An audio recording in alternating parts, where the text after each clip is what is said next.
Hey, what is going on, everybody? This is Xbox Nation. This is the Wednesday podcast. This is the happening. This is what it's all about. I'm going to get into some of the introductions, and before that, I'm going to kind of talk about a little bit about what I'm playing.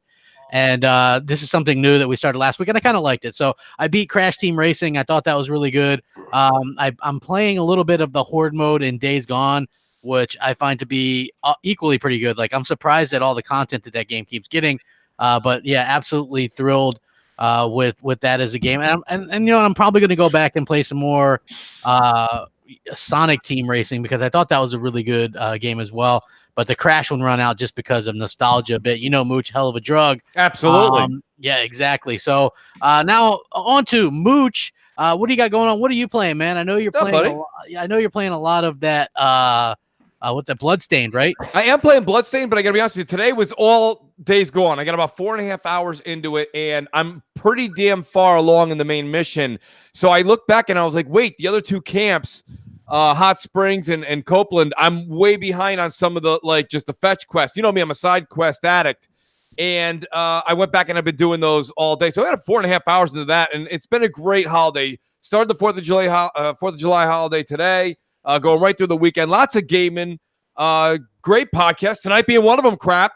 And then Friday night's going to be great. We're going to have a great weekend. Great. It does sound like it's going to be a great weekend. How can it not be, crap? Exactly. 4th of July, all that good stuff. Who's yelling on your show? I don't know, but I like it. I like it. Appreciate that. With that as well, I'm going to introduce Predator next, just so things don't seem funky. Good job. What's up, Predator? Good what job, do you got going on, man? What are you gaming? What are you playing, man? I thank you for your sympathy this week. Yes. We are. I have not had a chance to game, for whatever reason. This month with work has been crazy. But I will be off for 2 weeks after the 4th of July weekend. So I work that Monday, and I will have nothing but time to game. So I still haven't. I'm gonna hit my backlog up. I still haven't finished The Witcher like a dumbass. And I know some people have finished the game 10 times by now, but I'm gonna finish The Witcher over this next 2 weeks, and then knock out a couple other games I still have my backlog. So but right now, Pred, I think you're in good. I think you're in good company, Pred. I don't think a lot of people finished The Witcher 3.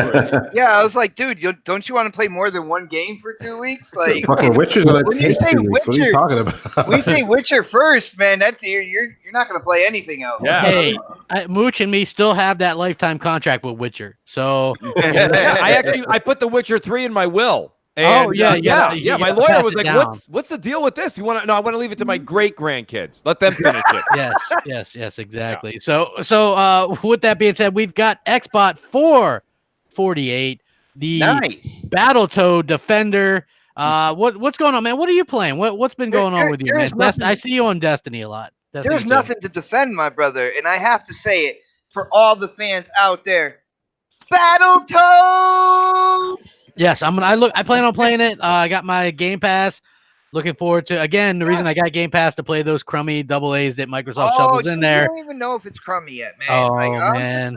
I'm just saying. I think there's a rule of thumb. If it's a AA from Microsoft, it's going to get a 65 or less Metacritic. I'm sorry. It looks that could just be just me. I don't know. But what have you been playing, man? What have you been having fun with? You hit the nail on the head, man. I've been trying to play other games, but my oldest son has just gotten into. He's got a few people out there for raids. He built a squad, so he's coming up to me. He's like, "Yo, you want to do this raid in Destiny? Yo, you want to do this raid in Destiny?" And then, of course, we had the new exotic weapon quest come out, and I had to do that. So I have been putting major time into Destiny 2. Who would have figured that I would be putting that much time into this game? But dude, I've been having a blast playing it. I know there's other Guardians out there. Don't be ashamed. Show yourself in the chat. Show yourself. Show yourself. Show yourself. Yeah, I don't know how many are out there playing that game still, but hey, good. That's good on you, man. Enjoy what you like. That's what it's all about when it comes down to this great hobby of ours. We also got Noximus Decimus Meridius. How's it going, man? What's going on with you? Oh, chilling, bro. I've been working, man. I haven't really been playing shit. I'm trying to end the Plague's Tale. I'm at the end of that. I'm at the tail end of that. How are you liking that, man? I've heard good things. Yeah, I'm enjoying it, man. I mean, if you're into that type of, like those trial and error type games, puzzle based stuff, it's cool. I really enjoy it. I do want to finish that, and I'll be busting out some Destiny tonight. I did finish The Witcher. Oh, Game of the generation, by the way. Yes. Game of the generation. Game You of the say generation. Absolutely interesting. That's my choice, even over Red Dead and God of War, which are my other two. I would say you better watch out. You might get a PlayStation fan come knocking at your door with powdered donut crumblings all over them, telling you Game of the Generation. What? That's right. And I am gonna bust out some Detroit Become Human because why not? Yeah. Right? I mean, movie night every Wednesday. You know what I'm saying? Oh man, come on, dude. That is a fantastic game, man. I don't know, dude. Don't knock it unless you try it. Hold on. What gameplay mechanic in Detroit got you the most crap? I just want to know. What was that? It was that brilliant story, I think, that got me the most, man. What gameplay mechanic, dude? What part? Where you were interacting. Was it like the sweeping the floor? You scan every room, you interact with every part of the evidence, Xbot. Yeah, I mean, the way that they did that was brilliant. But I mean, we could talk about that in a little bit. I wanted to talk about a little bit of this stuff. So we've got some decent news if you're an Xbox fan. Fiona Cherbak has been hired by Microsoft to be a recruiter for the initiative, and she actually led the staffing up of Sony Santa Monica for God of War in 2018. So this is actually some pretty interesting news because she joined Microsoft as a recruiter of Xbox Game Studios per segment next, was formerly a talent acquisition lead at Sony Interactive Entertainment Worldwide Studios, was discovered when she updated her LinkedIn with her new position as the new lead at Xbox Game Studios. Her role at Microsoft will have her overseeing and staffing up Los Angeles-based studio The Initiative, which, as you guys know, was announced in E3 2018, but was suspiciously absent at E3 2019, led by Daryl Gallagher, the former lead of Activision and Square. She's been a part of the PlayStation team for years. If you look at her LinkedIn, her resume says that she was responsible for staffing up God of War, the team from Sony Santa Monica in the past. She was also part of the recruitment process for PlayStation San Mateo Studio, San Diego Studio, and Bend, among others. Obviously, this is something that Microsoft probably needed to do. You need to get people in there to help staff up what you plan on doing. If you plan on building a rather large studio. Now, they have a lot of talent. They're one of the studios that really could bust out a surprise hit or two, depending on what they do. They give a little bit of mixed messaging in their official statements, saying that they're smaller teams and they're working on multiple projects. Usually, smaller teams will work on, like AA type stuff. And I think we're all hoping for the AAA or the quadruple A that was rumored to come from them. Yeah. So, I mean, I guess we'll have to see how this kind of works out. Hey, everybody that's just joining, please like the video and share it out. I appreciate it. So, I mean, Mooch, what do you think about this? You think good hire? Get somebody from PlayStation. She's obviously done a good job for them. Absolutely. That's a great move. Now, did you say that she's taking part of the role away from Gallagher, or? No, that's just her job. Right, but I'm saying like that formally before she got there was Gallagher's. Well, he's the full head of the studio. Right. So this will be she's just so they probably filled the seat that that's what I'm trying to say. Yeah, exactly. So this is a smart move, guys. No matter how you slice it or dice it. If you see that Sony is doing amazing things in hiring, recruiting, scouting of devs, marketing, go out there, you're Microsoft, spend the money, get this talent over on your side. So this is first and foremost, this is a great move. Hired over there, man. Yeah, but Xbot, here's the thing. Xbot, this and double A that. I can't remember how many years it was. It was 3, 4, 5 years ago. The Eagles went out and grabbed the dream team. Sports, okay? But when the Philadelphia Eagles went and grabbed them, they didn't make the playoffs. Okay, so it's not about going out there and getting the dream team. The dream team is great. I get it. I really do. And it's a great emphasis on paper.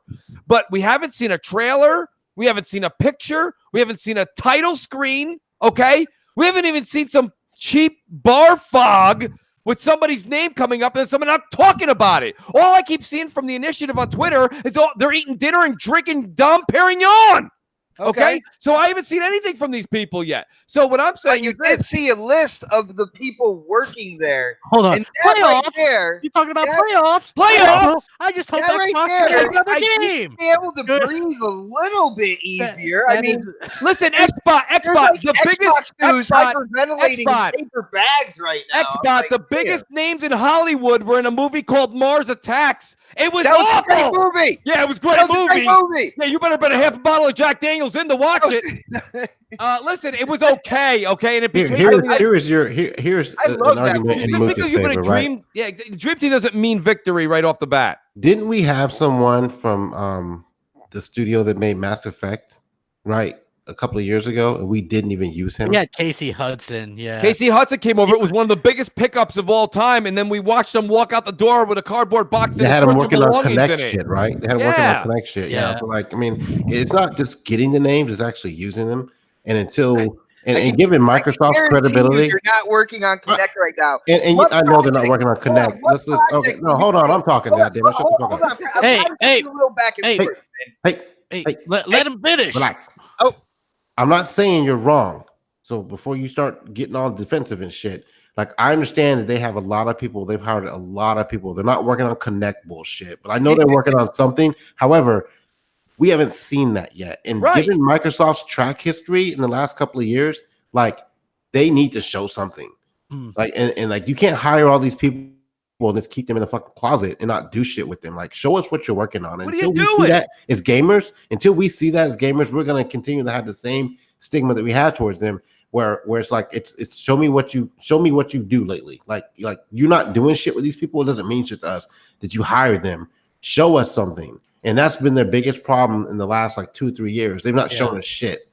So Well, and you know what the funny part is, because I got this, I sort of got this, and I don't mind it. Look, everybody knows I've sort of had problems with certain YouTubers. Everything's patched up, man. Like I've kind of, well, I used to, man. I actually managed to, and thanks to people, patch that stuff up because there's more important things. It's like just opinions in video games. Right. But it was interesting because in one of these people, and maybe I'll share who it is. You guys probably know who it is, but was telling me that Phil was taking critiques of this past E3 very harshly. Like he didn't want to hear it. He didn't want to hear any critiques for this E3. He believes that it was like the best Xbox E3 of all time. Like he literally believes that, right? Like it was amazing. They knocked it out of the park. They did.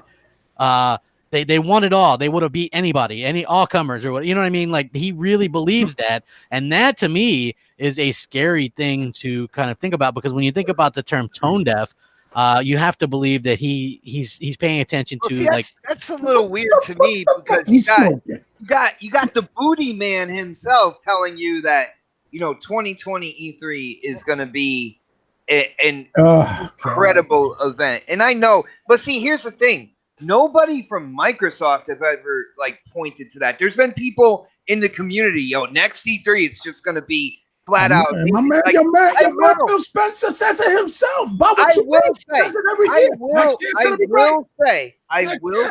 the most part, except for maybe this past E3, the few E3s before that, dude, I was completely happy with what they were doing, what they showed. They're doing game after game. I was really entertained as a gamer on Xbox's E3. I thought, with this past one, they definitely dropped the ball on a couple really key kind of like games and announcements. But at the end of the day, when it came down to it, and you guys know, I got the invitation to go to E3, to go to the conference and everything like that. And I'm like, no, I'm waiting until 2020. And that was before they showed anything, because I knew the E3, it's common sense, people. Hashtag common sense. Have a console E3 right before their console release is the one you want to go to. Sir X-Man says Microsoft needs to hire better PR people. Facts. I don't think anybody would. I will send them an application. No problem. Yeah, I don't think anybody. What do you think about this, Knox? What do you think about this hiring? Is it good? Is it bad? Is it anything at this point? Seriously, I mean, it's a good pickup, right? Let's see what you're gonna do with it now, right? You've made the acquisition. Now let's see it. Let's have it shine, right? So we'll see. But seriously, with Phil Spencer, you know what? You never know. I give him all the credit in the world because you know what? He's a genius of a businessman. He's putting his plan. His plan is coming to fruition just as he foresaw it. That he's not interested. He's not interested in giving us AAA exclusive. He don't give a shit about that. Just the tried and true. Here's Forza Halo. That's it. That's it. I don't think he's really technically interested. He wants to put smaller, digestible games out there that you can fill Game Pass with and then try to sprinkle in some goodies in between. You know what I mean? Now, how well are you going to do this? Are you going to have a Metro there every month? Or are you going to, you're not going to have Gears Forza every month. Yeah, right? Man, they acquired all these studios, including Ninja Theory and stuff, just to have Halo, Gears, and Forza. Brother, you're saying right on point. I'm just saying, it's right on point. It's what he's showing me. It's what he's showing me. Why don't you just go give Insomniac back Sunset Overdrive rights so that they could go and sign with Sony?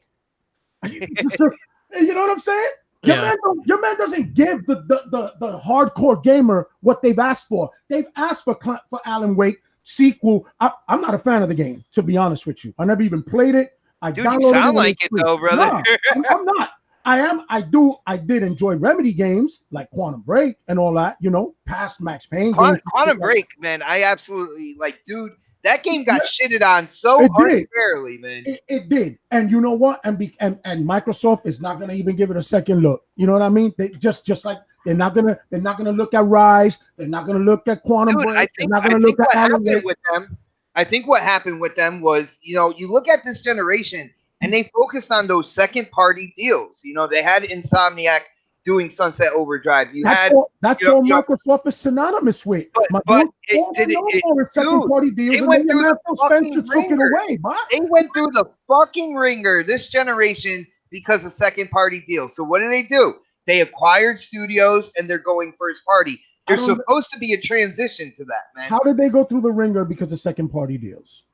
Because of Resolution Gate and everything like that completely tore apart second-party deals. That had nothing to do with that. That just was the media bias and bullshit like that. Yeah, but dude, how can gamers they would have put out a couple of goddamn commercials for these games? But brother, I got a great question for you. How can gamers out there let Resolution Gate and that big gaming media bias? How can they let that affect their purchases and their entertainment? I don't know. Dude.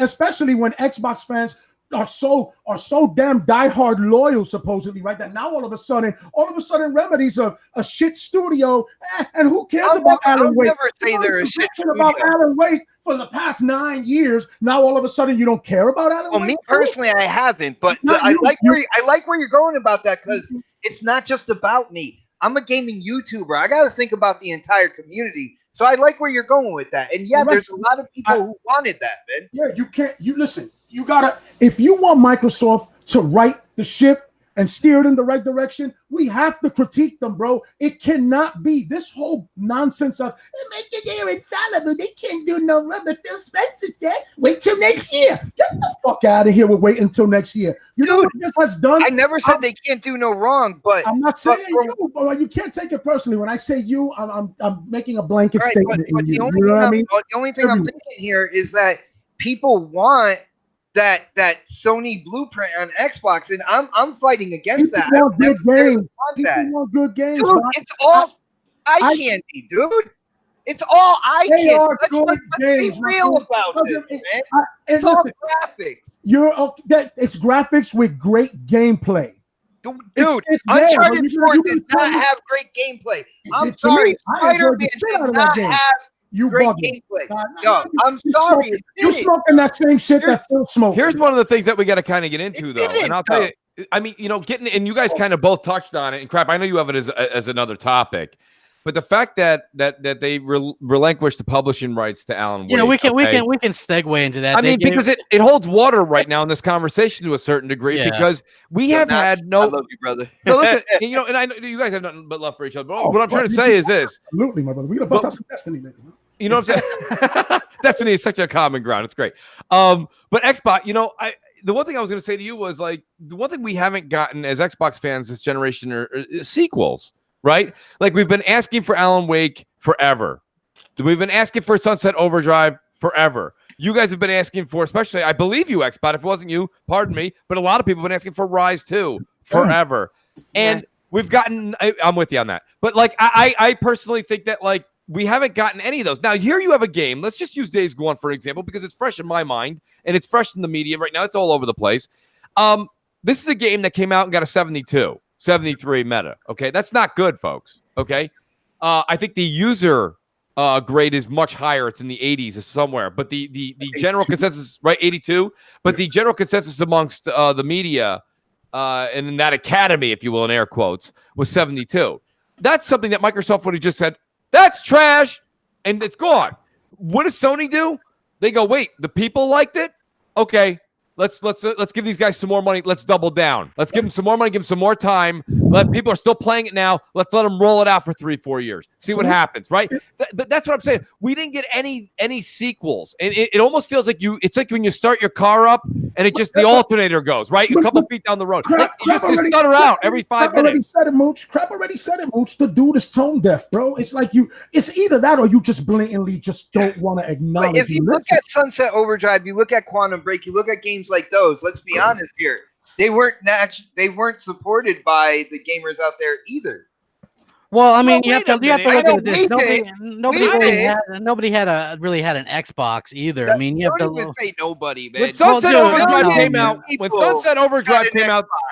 when Sunset Overdrive came out, there were not a lot of Xboxes out there. Okay, there were millions out there. I mean, well, there was enough where Titanfall got to shine. You know what I mean? There was enough where Titanfall. Thank you. Right? So no, Titanfall didn't shine when it first came out. Titanfall didn't shine until it went to PC and everything else. Back when they released the numbers on that. It was on 360 as well. And they've given it away a million times by then. Well, you're right about that. They did. Well, here's the thing. Most of the time when people complain, guys, it's like some people blow it out of proportion. I've well stated that Alan Wake was probably one of my favorite games of last generation. We've been asking for a sequel for years. If this helps get one made, whether it's exclusive or not, I'm happy about it. Dude, I said that in my video, too. But again, I've heard that Phil Spencer personally does not like this game or Remedy per se. So that would be a point where you ask Phil, okay, well, it's not about you per se. Why are we getting stuff that you like? The Battletoads, the Phantom Paint, the Phantom Dust remasters with original assets, Voodoo Vince. Why are we getting the games that you personally like? Right?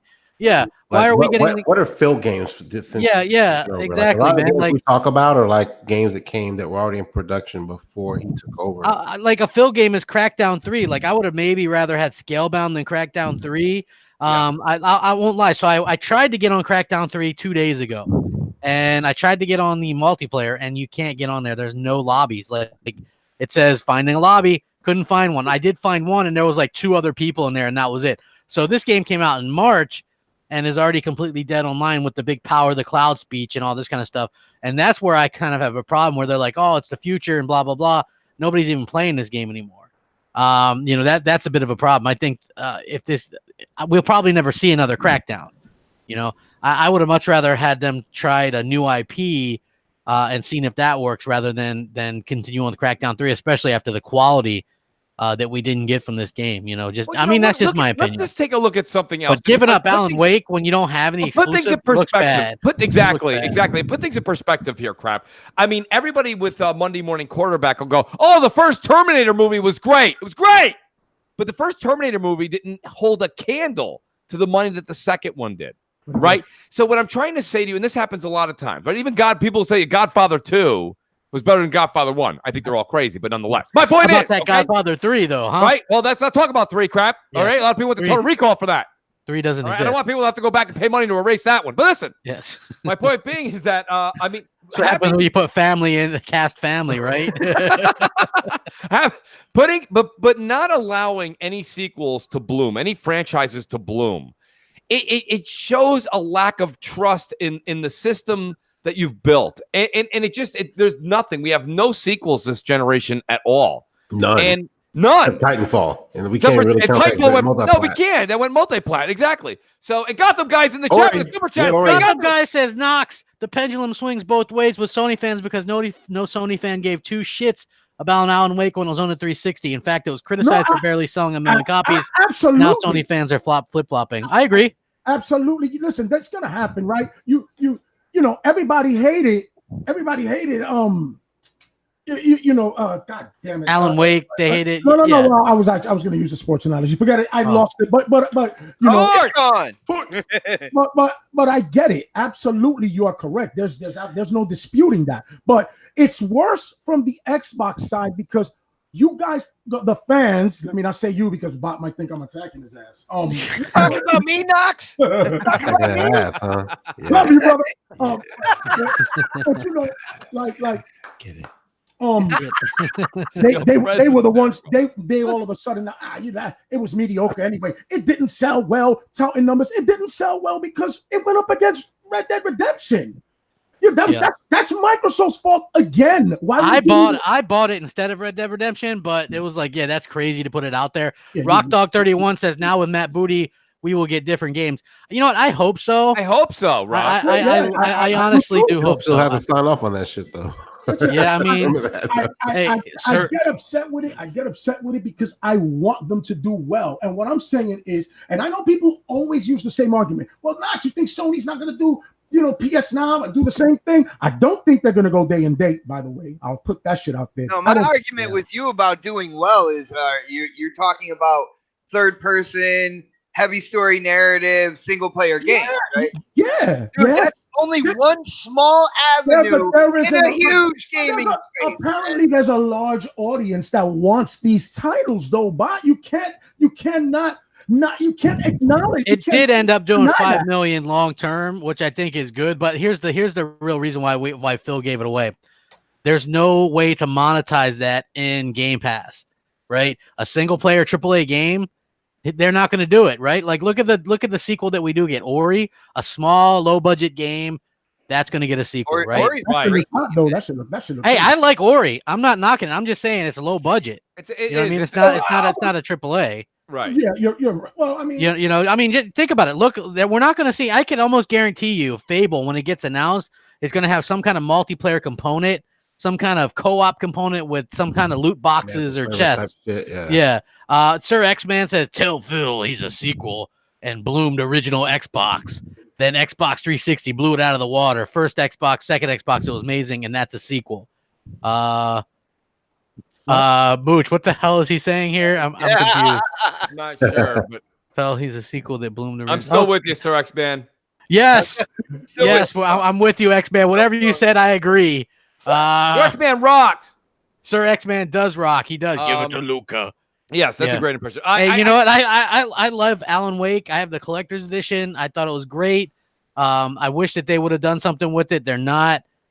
You know, I just feel like they're kind of a little bit tone deaf with it. And it's bad because you might just go, oh, well, whatever. But for me personally, the fact that they haven't given us any single player story driven games in 3 years and haven't announced a new AAA IP in 4 years, it gets a little bit monotonous when they do stuff like this. It's been an L week for Microsoft, you know what I mean? And you know, that's a shame, really. You know, I think that they have made strides from the original Xbox One reveal. Trust me, I took the hits defending Xbox when DX12 and, you know, all this kind of stuff, you know what I mean? And now it's just like, it's hard to do that anymore, you know? Like people don't understand the promises and talk about all this technology and stuff they're doing, and then like when it comes time to show I'll ask this. Yeah, let me ask this to the crowd. Let me ask this to the crowd real quick, and you guys can be honest with me. I know there's some Xbox fans and you hate me now or whatever, and I get it. But what is there? What can I talk about that's positive about Xbox, the console itself right now?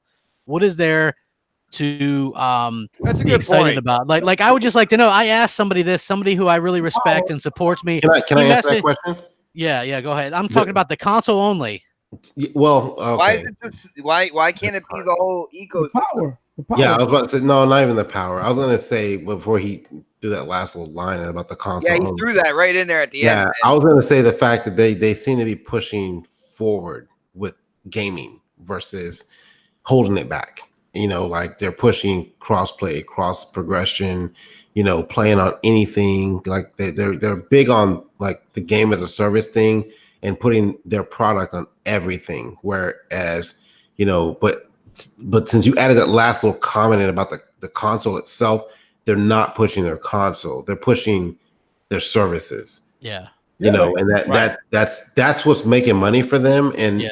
and we've had this discussion before, and y'all can talk shit, get pissed off at me for saying this, whatever. But like, I can honestly see Microsoft is pulling out of the console generation and is working through streaming and through, you know, Game Pass, you know, and all the shit they're doing right now with the stuff they're doing. I can see them just pulling out of the console generation, to be honest with you, in the next 5 to 10 years. It's gonna happen. Dude, It's gonna first happen. off, They're a storefront. They want to become a storefront. Phil, They want to become Steam. yes. If Phil has made one thing clear, is he wants to put Xbox no, they want to be something everywhere. they want to be bigger than Yeah, Steam. they do. Yeah, they'll be They next do. Netflix/Steam. Yes, they do. Well, no, like when I hear what they're talking about, and this is for like the near future. They realize there's a console gamer out there. They realize there's a PC gamer out there. They realize that there is a mobile gamer out there, and they want their platform to stretch across and to reach all those demographics. So right now, like when it comes to the console we have now, we have the most powerful console with the One X. You know, basically the best place to play your multiplats. The wheelless Lamborghini, bro. We got the wheelless Lamborghini in the you have Gears coming right around the corner, which they have not shown off at all. And like I said, they dropped the ball on that. But then there's no commercials either. Like this is arguably their biggest franchise. Dude, you asked about the console, all right? You asked about the console. Yeah. All right. So we got Gears coming right around the corner, which you're right in terms of marketing and stuff like that. But at the end of the day, it is Gears, and you know, Gears people know that Gears is coming out. Well, right? I mean, look, but here's the problem. Like, did you guys watch that Rod interview? It was on IGN. He doesn't seem real comfortable when they're talking about the campaign. Yeah, but you can read him all you want. Like, I'm just taking it. You asked about this system. Hey, it could be great. No. You know, but Xbox, you know what I'm getting tired? I mean, I'm getting a little tired of this. There's no doubt. Listen, I'm going to be playing, as is everybody, because it was $1. But everybody's going to be playing Gears Ultimate, okay? 4 days. I'll buy that for $1, Mooch.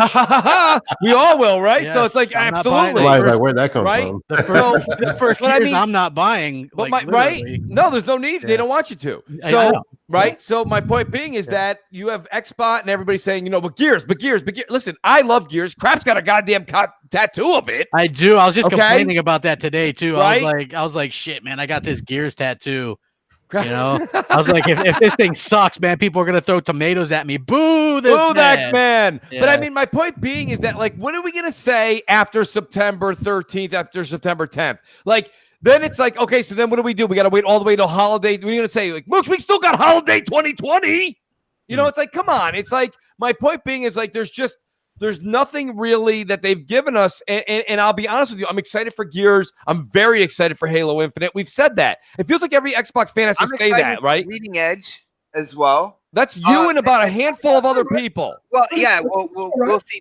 But and then the other thing I was going to say, Xbox, tapped around. Xbox, they showed that. Listen, I understand. Don't knock it till you try it. Believe me, nobody knows that slogan better than me. Okay, but let me tell you something. I've seen the footage. I've seen 2 pieces of footage now that everyone's seen on Twitter of Bleeding Edge. That's not going to be big.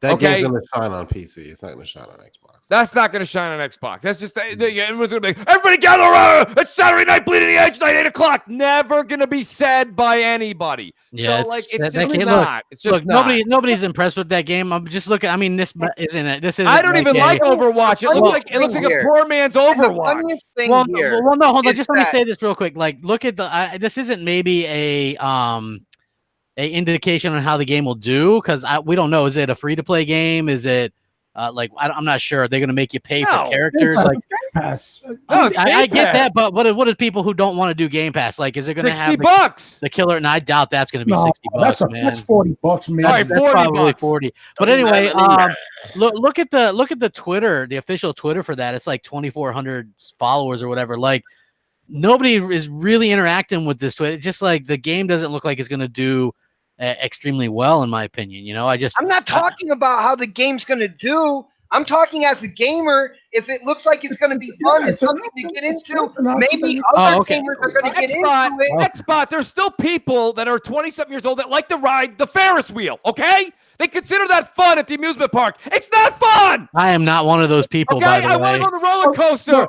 I want to go to the Scrambler. I want to go to things that are crazy. Like, but don't get me what wrong. There's people go, come on, Mooks, don't you go to Carnival for everything? Yeah, we all do, Xbot, and I get what you're saying, but we got to stop with this hashtag fun crap. Okay, I mean, I get what you're saying, and I really do. But you're not gonna. What is the second part of the title video game? What is the second part of the title video? What is the second word? Game. Those Those checkers supposed to be fun. Those checkers. Those crossword puzzle. Fun. If it's not fun to you, why the hell are you playing? Xbot, do you remember that thing that you would move left and right in your hand? It would move the little like dot until you reach the bottom of the puzzle. That's a game too. I don't do that at night. Okay. My point being is that you don't have to, just because it's there doesn't mean it's great. You're saying it's there, it's fun. Everything has to be the super. I'm not speaking for the planet Earth. I'm not speaking for Earth. I'm speaking for me, and I'm just reading the consensus off Twitter. Fun is not enough? Really? Oh my goodness. What do you mean fun's not enough? Fun's in the eye of the beholder. Somebody said in chat, fun is not enough. Well, you got to be careful, Xbot. I didn't say that. My point being, if it's fun, it's great. But what I'm saying to you is, to me, it doesn't look like it's that much fun. And maybe that's a me problem. It could be for some people. It could be a me problem. Like Absolutely. Some people like a lot of games that I don't like. So I think that's cool. I'm not going to knock it, but I also think, Xbot, that you probably will admit that there's a lot of people that just try to jump on this game's bandwagon just because it's an Xbox thing. Look, and Xbox has been stinking it up. Me personally, I've been a Ninja Theory fan when they came out with a game on the OG Xbox called Kung Fu Chaos. To me, this reminds me of a Kung Fu Chaos for today. I'm excited for that. I believe you, man. You don't got to sell me on it, man. I believe you. My thing is this. It's cool that they have that. That's fun. Thank you, Jay Slayer. But my whole thing is that is the avenue they want to approach. Xbox is they only want to have those type of titles. It's cool if you got them. Cool. But where the hell are the blockbuster ones too, though? You only got those, and you only seem like you want to put out more of those. It's all right to have them, but I'm not going to embrace the platform because the other platforms going to have it too, and they're going to have the blockbuster shit that I'm looking for as well. I'm not saying that I don't want Xbox to not do any of these things. Go ahead and do all of those things, but don't neglect the shit that I like. And the shit that people that feel like me wants and crave, and like Mooch said, the consensus is saying, hey, we want this dude. Why the fuck are you not putting it out there? Are you just trying to save money? Like what is it? You just want to maximize profit? Crap. Let me let you. Knox. Everything you said was gospel, man. I completely agree with that. But what I'm saying now, crap. I feel like I'm in church. But absolutely, But crap. You've said this before, and I think this is something that you need. This is what needs to be reiterated for Xbot. This is a game that was shelved, by Ninja Theory, and Microsoft's like, hey, we don't have anything for a while. What do you got? Yeah, and it's like, I got this. We got this. Okay. Well, if you listen to what Phil Spencer said, you could say it completely the other. I'm sorry, Crap, but you can say it completely the other way. That it's like, all right, you know what? Thank you guys for coming in first party. I know they money exchange, all that good stuff. Right. What is something you want to put out there? And they're like, man, we have had this game like stewing on the back burner for so long. We would love to put this out there. You're like, yeah, well, but we are also going to get kind of like this such and such a game as well, right? Yeah, no, we're going to be in development with that, and we just want to really get this one's almost done. And like, okay, well, there you go. What's the game called? Oh, Bleeding Edge. All right, Phil Spencer saw those. He saw those loot boxes and chances to sell people. Listen, all that kind of stuff. Xbot, there's people playing this in a beta right now, or an alpha. There's people playing it right now, and like people are like even the people that love it are like, I played Bleeding Edge. I really kind of liked it. Tweet. Yeah.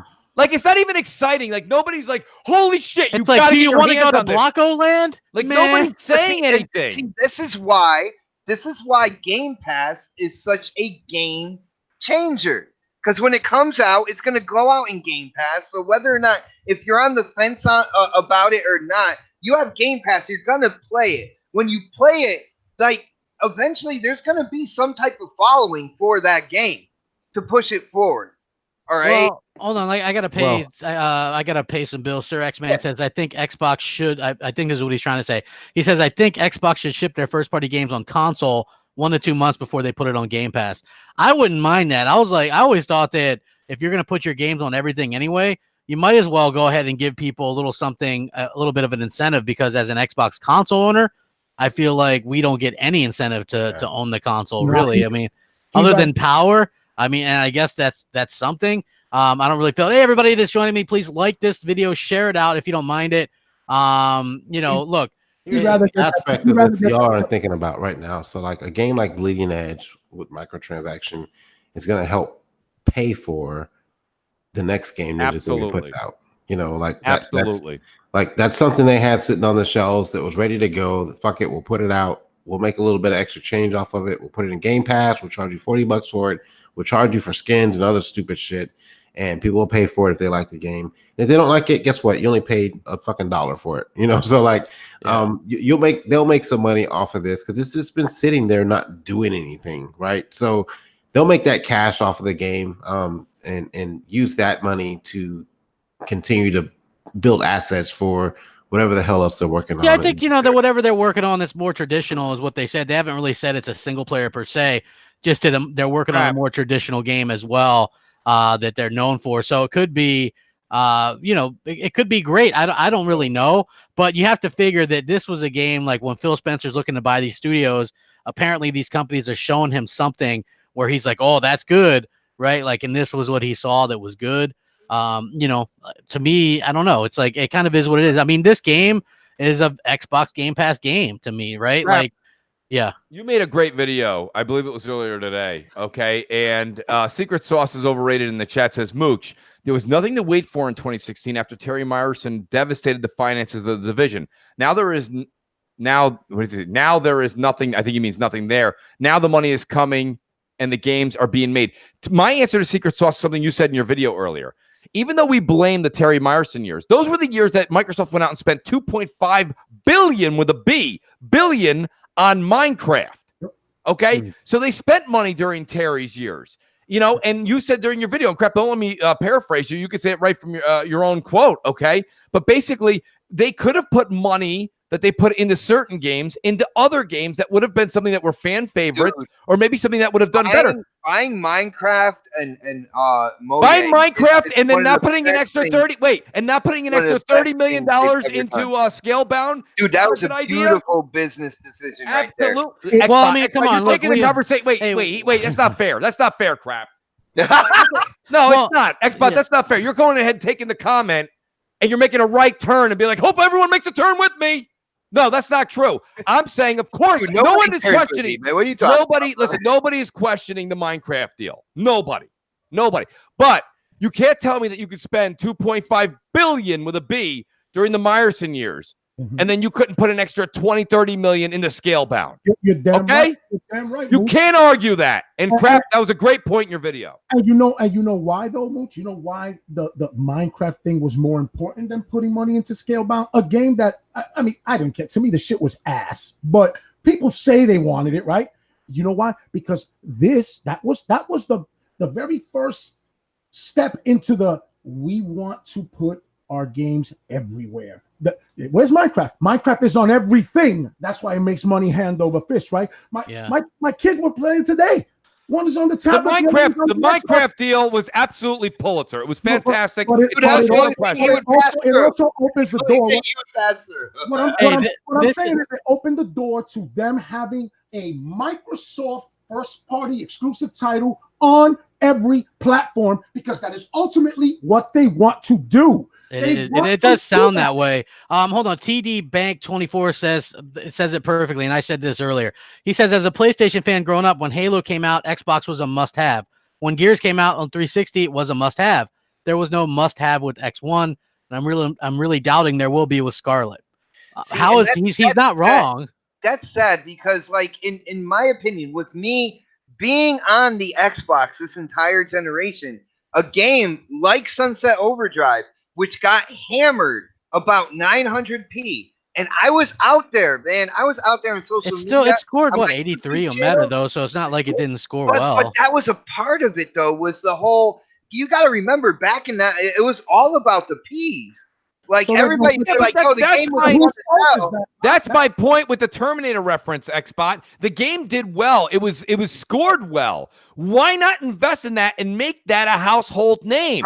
Sunset Overdrive 2 could have been masterpiece. But see, I am with you on that. I'm not here saying that Microsoft and Xbox does absolutely everything great and nothing wrong. I have gone on record saying I understand that. damn well. I agree with you. A Yeah, Sunset yes. Overdrive 2 out there already. That's what that's my point. This is where my frustration sets deep for this conversation. I'm not convinced. I'm not going all in. That is incredibly doom and gloom.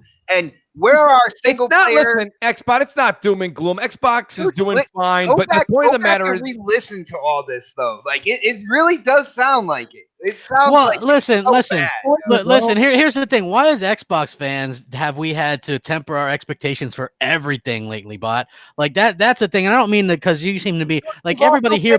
Some of the most critical people when it comes down to it. A game like The Order 1886 was trash. The gameplay was absolute dog shit, right? But the PlayStation people put that shit up on a golden pedestal. And I called them out for it. I was like, hey, this game's trash. So when it comes down to it and Sunset Overdrive comes out, which is a great game, but didn't have as many P's as it should have had. Where was the Xbox community putting it up on that golden pedestal? There you go.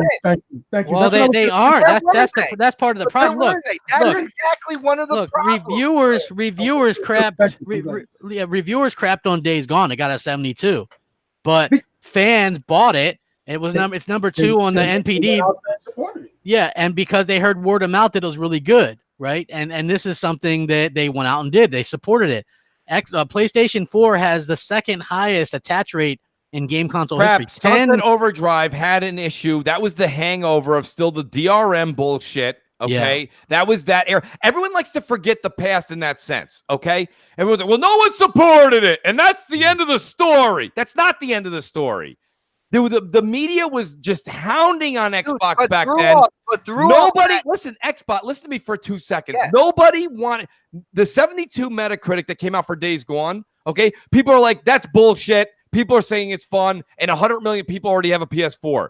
Back then, less than 10 million people had an Xbox One back then. The media was crashing down every day on the resolution gate, the DRM, the Kinect is watching you, the Kinect can hear you. Did you start smoking again? The Kinect just caught you. Okay, everything is happening, right? And this is the bullshit that was going on over and over again. That was the reason that people weren't like, maybe I'll go pick up Sunset Overdrive and an Xbox One. No, you had so many bricks piling down on you that weight. You were like, I'm not interested, even if it's a decent game. The reason that something like Days Gone caught on is because you have the media. It's the media darling. Okay. The media loves the PS4. So that's just going to emphasize the push. Then you have the good word of mouth. And that's why you see movies on Rotten Tomatoes and things like Meta, where you have a meta score from the critics and then a meta score from the users. Right? There's the same thing goes for the way it is on like let's just say Aladdin, right? The movie Aladdin. The critics were like, it's not bad. And the people were making fun of like the blue genie that Will Smith was. They were like, that's not a good blue genie. And it was like, why not? It was actually a great movie. Right? I mean, my point is that they don't. It's not a fair apples to apples comparison. Here's the deal, when you're going back to that era of the Xbox One. If you're talking about the DRM, you're talking about the Kinect and what the media was saying. Let's be honest here. That 10 million people that you're talking about looked through that and still bought an Xbox One. But then at the end of the day, it came to resolution gate and all that stuff that really got people to not support that game. Like, that doesn't make any sense. I don't know, dude. Even when they gave the game away, people didn't download it. Xbot, you have no. Maybe you went to Total Recall before the show, and if you did, I don't want you to get your money back because that's costly. Here's my point.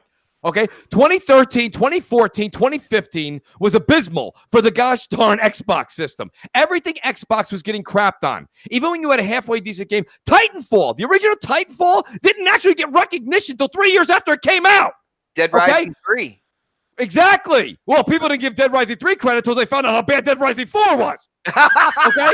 So, I mean, let's just be honest here. But Titanfall did do critically well. And at the end of the day, it doesn't really matter what the narrative that was being spun was back then. Where are all these Xbox can do no wrong fans of today, where were they then? That's why. Like, where were they? Why you can't get mad that PlayStation supporters support dog shit games like the Order 1886? You know what I'm saying? Because Killzone Shadowfall. Oh my goodness! Can I answer that question? Nobody supported those per se though, because they're not getting sequels. It looks like. You know where the Xbox fans were? They were expecting something else. They kept thinking, okay, something better is coming, and that's why, like, a lot of people kind of hung around for a long time because they kept thinking, like some people are thinking right now. Oh, well, wait till E3, wait till next year, wait till this happens, and so eventually. Dude, you get tired of waiting. With those titles out there, why would you be like, wait until next year? Well, and at that point, PlayStation didn't really have anything. They were coming out with like the Uncharted, like Nathan Drake's collection. Yeah. But PlayStation Hey, May's Rage says, "I'm a simple man. I don't see Shady. I donate." Shady's under the weather today, so. Yeah, so he couldn't be here. Hopefully under the weather though, basically. Yeah, so he's not here. But I do want to talk about, kind of move along here. So Gears 5, this is something I was thinking of today. Gears 5 is coming out in 2 months. Where's the advertisements? Yeah, you wouldn't know. Where's the gameplay? This is a pillar of Xbox, mind you. Where's any kind of information? I'm looking on YouTube, right, for Gears of War trailers, and the most viewed Gears trailer is from 1 year ago at E3 with 1.8 million views. Okay. This seems horribly off to me. Where are the Gears heads? Like the stuff from this E3, really low. Are people not interested? Is there some kind of underlying story that I don't know about here?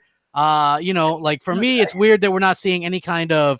I can tell you where it's going to come at. Inside Xbox, when they decide to hire whoever the fuck else they're going to do the show with. Is Inside Xbox still a thing? If it is, that's where you're going to see it at. Why would you do that? Like, that sucks. Like that. I mean, Gamescom. This is Microsoft's MO. No commercials, no advertising. Listen, remember when Gears 1, that first commercial back in the days when you saw that? Yeah, bro, that Mad World song probably became one of the most fucking popular, most downloaded songs just because of that goddamn commercial off that game. You know what I mean? Like, it was that infectious. So many people saw that shit and were interested. Oh, that game looks hot. What's that? Microsoft don't believe in that no more.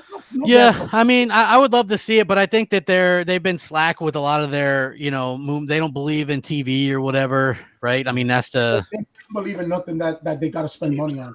Yeah, when does Gears 3 come out? When does the next Gears come out? September 10th, but early access is September 6th, I believe. Gamescom is August 20th. Yeah, so that's way too late. That's way too late. Yeah, but you're not going to see anything then either. You're gonna see from what I hear, you're going to see multiplayer. The campaign doesn't get released till the day it comes out, like the day that the ultimate version comes out, which is absolute bullshit. That shit just better be phenomenal. Listen, I understand people that are out there defending it. They're saying, Mooch, listen, okay, this is what they want to do. They want to have this intrigue, this mystery. The only person who has that kind of intrigue is like Austin Powers.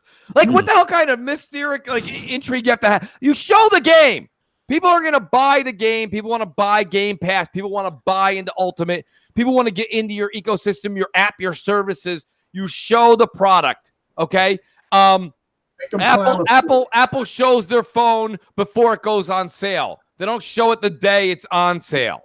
You know, it's a Microsoft issue. If you look at even broader, if you look at Surface and stuff like that, yeah, you see more commercials there than you do for Xbox, but this is supposed to be kind of like their number one piece of hardware, and for it being their number one piece of hardware, like, it's not around the way it should be in terms of advertising. Microsoft has a big marketing / advertising issue right now all across the corporation. I don't know if this is an advertising issue in this case of Gears. I don't think this is an advertising issue. I think this is it's a lack of faith in their product. It's either what Knox just said. It's either a lack of faith, or it's just they are trying something new and they don't want to.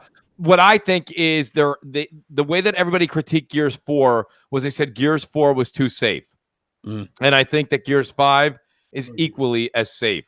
So I think that I think they changed it. I think they're just trying to hold off on any backlash for it. Like, it wouldn't surprise me if we don't see review scores until the day before release or the day before early access.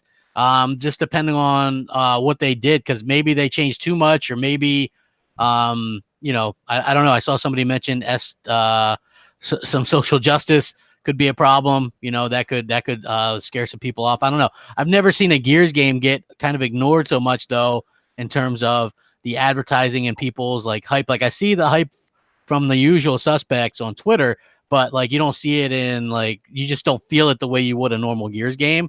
And I don't know, maybe that'll change when we start getting some, what is it? We're going to play some of the multiplayer this month, right? Like later this month. I guess if you're Game Pass or whatever, you get to play the game a little bit early, multiplayer, test it out. Nobody's really questioning their multiplayer. And let's I think be honest, multiplayer is going to be fine. I had heard that what they played, some is. people at E3 said it was, you know, just it's fine. It was Gears multiplayer. I thought the ending of Gears 4 was freaking awesome. The last couple missions absolutely blew me away. I thought it was great. I thought Lone Star says, is Gears 5 campaign episodic? I don't know. I hope not. I hope not, bro. Like, well, that would be a mistake. 3 years and you make it episodic. I mean, I think there's going to be chapters, but I don't think we're going to be paying, you know, or, you know, one part 1 month and then one. That would be horrible, wouldn't you think? You guys think that possibly they changed some mechanics and maybe that's why they don't want to show it? Like, you know, no, I don't. I really think it comes down to them playing it extremely safe, and I think that they don't want the critique. And you know what? Listen, they don't need it at this point because they're not selling you Gears 5 like they did Gears 4 and all the other games they've ever had. They know that everybody's going to get this thing on Game Pass, so you're all going to play it, and they're going to be like, record-breaking 20 million stop by to play. And it's like, they don't really need to advertise it. You're going to play it in Game Pass. So you figure that however many are in Game Pass, you know, if it's 4 million, you figure whatever that number is, crap. So all 4 million are just going to be like, hell yeah, and then they're just going to be like 4 million played it. Listen, I got news for you, crap. 25,000 million kabillion chainsaw kills. If Netflix has 50 million subscribers, okay, and Stranger Things comes out tomorrow, and 38 million watch the first episode, that's what they're gonna tote, right? It doesn't matter. That's what they're waiting for. They don't have to push that. They know that everyone there is going to be watching that show tomorrow, at least checking it out. So they don't have to worry about pushing it. They don't have to worry about the bad press. They don't have to worry about the bad anything anymore. They're like, you guys all love it, right? Because everyone, God forbid you say that it's not. Of course, Game Pass is a value. Hold on. Stivik78 says that's the rumor that it's episodic, which is why they haven't showed it. Rand and Jez, well, I think he means Jez, said episodic. Oh, really? Oh, what? That model has never worked. Like, I certainly that's the first I'm hearing of it, and I hope not. It didn't do very well for Hitman. You know what I'm saying? It's never worked. It's never worked. I mean, since I think it worked with Walking Dead, right? I think that's about it. Maybe that's why Rod was uncomfortable. Yeah, it was like fucking 4 episodes though. Like, this is Gears. This isn't fucking Walking Dead Telltale game. This is fucking Gears of War. Not fucking. Yeah, I don't want it to be continued after I finish on September 10th. Unless your episodes are gonna be 12-hour long episodes. All right. Yeah, that's one thing, but they won't be. They'll be like fucking like 3 hours, man. Come back. Oh, okay. So Jameson says Rand and Jez were joking, but no Russian says Rand said that would be the worst case scenario. So I don't know, you know. I don't think so. That would just that would be a mistake. I think they're holding it close to their chest for a couple reasons. Maybe there's some bigger changes that they're afraid people just react weirdly to. I don't think it would be episodic. I mean, that would be something that they would. I truly believe that's something that they would talk about ahead of time. I do not believe they would just spawn that on us on the day of release. I don't see that happening. Oh, that would be like you want to see fucking. I wouldn't even listen. I wouldn't even turn. I would literally shut my. I would shut my phone's power off that day. Yeah, 2 weeks, man. Like, you couldn't do. You're talking. You know, Telltale Games type of episodic. You know, pay $20 per episode. I don't know that exactly works. No, with, I'm not buying that. Well, they don't have to do $20 an episode. Crap, it's called Game Pass. Yeah. So you don't need to pay $20 an episode. We've always said that would be a great move for them in Game Pass on something like a Telltale, but definitely not a Gears of War. Smaller type game. Yeah, not like that. No way. Hey, everybody, hit that like button, man. I appreciate it. I think Xbot had to go. But we wish him well. He had some stuff that he had to do. So we have 8 titles added to Game Pass, though only 5 are on Xbox One. Do you guys find it a little odd that they announce it all as one and you have to kind of like squint and look at which ones are just on Xbox or just on PC? Do you guys find it maybe a little bit easier if they do 2 tweets? Sort of like EA Access. Yeah. How they handle, EA Access on consoles versus what the hell is that? They stuff should on PC? definitely separate the two. Because they're like 8 games coming, and I'm like, hey, that sounds pretty cool. And then you look at it's really just 5. Here's the ones that are coming to Xbox One: Dead Rising 4, Shadow of War, Blazing Chrome, My Time at Porsche, Lego City Undercover. So there's the 5 that we're getting this month. So if you guys are just I heard of like 3 of those games. So. Yeah. Next subject. Yeah, okay, so games with gold. Inside, Big Crown Showdown, Meet the Robinsons, and Castlevania Symphony of the Night, which is actually a really a great game. Yeah, it is. I mean, really good game. What do you guys think? Cannibalizing games with gold by releasing? Well, Crap. The list you announced just prior for Game Pass didn't really sound like they're cannibalizing anything. But yeah, overall, wouldn't Shadow of War or Dead Rising 4 make a better games with gold game in your opinion? Like that would have been a pretty big deal. Which game, Crap? I'm sorry. Like Shadow of War or Dead Rising 4. Well, absolutely. I mean, without a doubt, those are at least household names. But yeah, no, absolutely. Look, that message is clear as a bell right now. We know what they're doing. We understand that anything that they get in terms of third-party wow factor is all going to go to Game Pass. I mean, that's without a saying. Yeah. By the way, I DM'd Rand and I said, "Is it true that Gears 5 campaign is episodic?" And he said that was his worst case scenario for the game, but he doesn't believe that to be. No, true, I was gonna say I never heard that, and I would have heard that from Rand too. Like, no, absolutely not. No, I mean, I think they were just speculating, and I mean, to be honest with you, listen, I don't blame them for speculating that. Mm-hmm. We've said for months now that something episodic would be something that look at. Everyone's excited for what?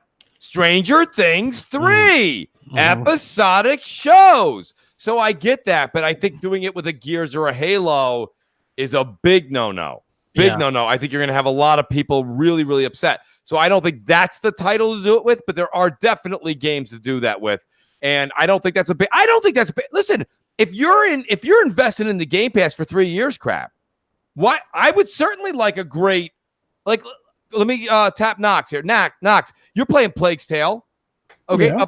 Now, if Plague's Tale had another 10 chapters coming out next year, you'd be intrigued.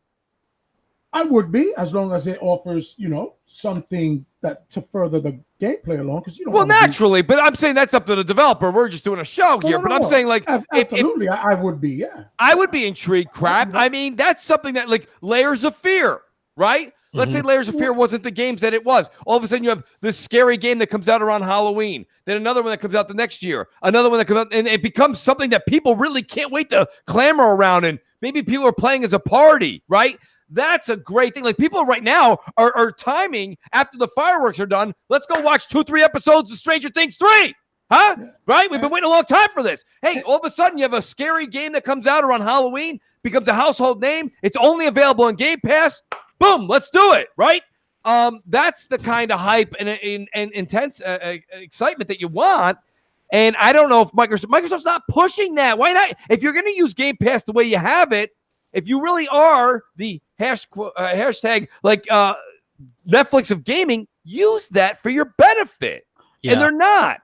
Yeah, it does seem a little weird that they're kind of not doing that. So hopefully we get some more information on the gear stuff soon, and hopefully they start running some ads. Microsoft reportedly still working on a low-cost xCloud streaming box to accompany the next Xbox. This comes from Brad Sams.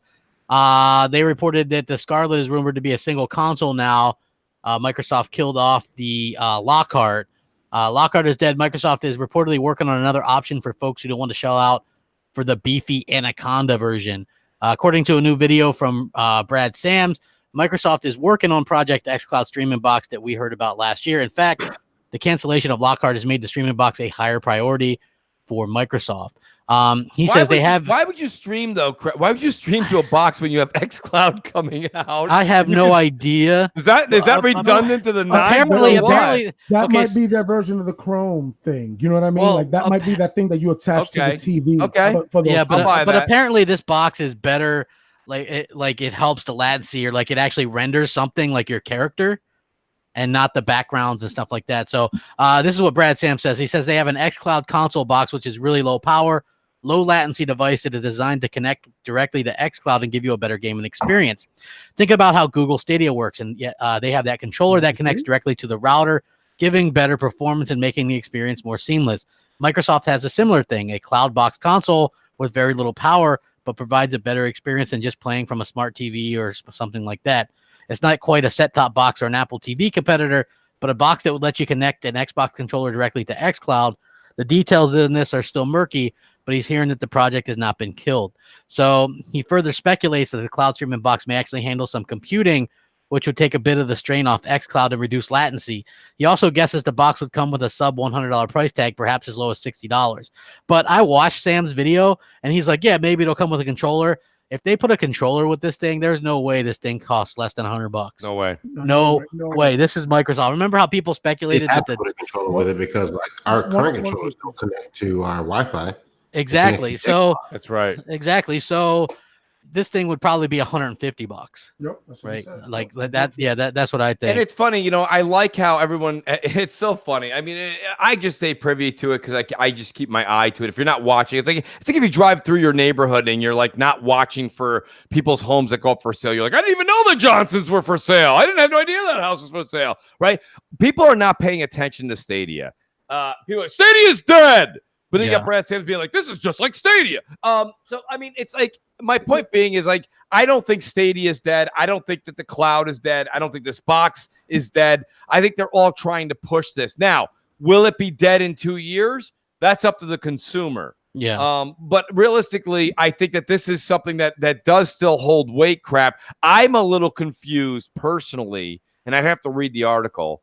I'm a little confused on what the difference is between why would I want to go spend, let's just say $100 for even numbers for the talk show, $100 on this box when I can xCloud stream my games to my phone, my laptop, or any media device already. Yeah. Well, I have no. I guess it's for people that want this to experience the next gen games, but in a streaming way.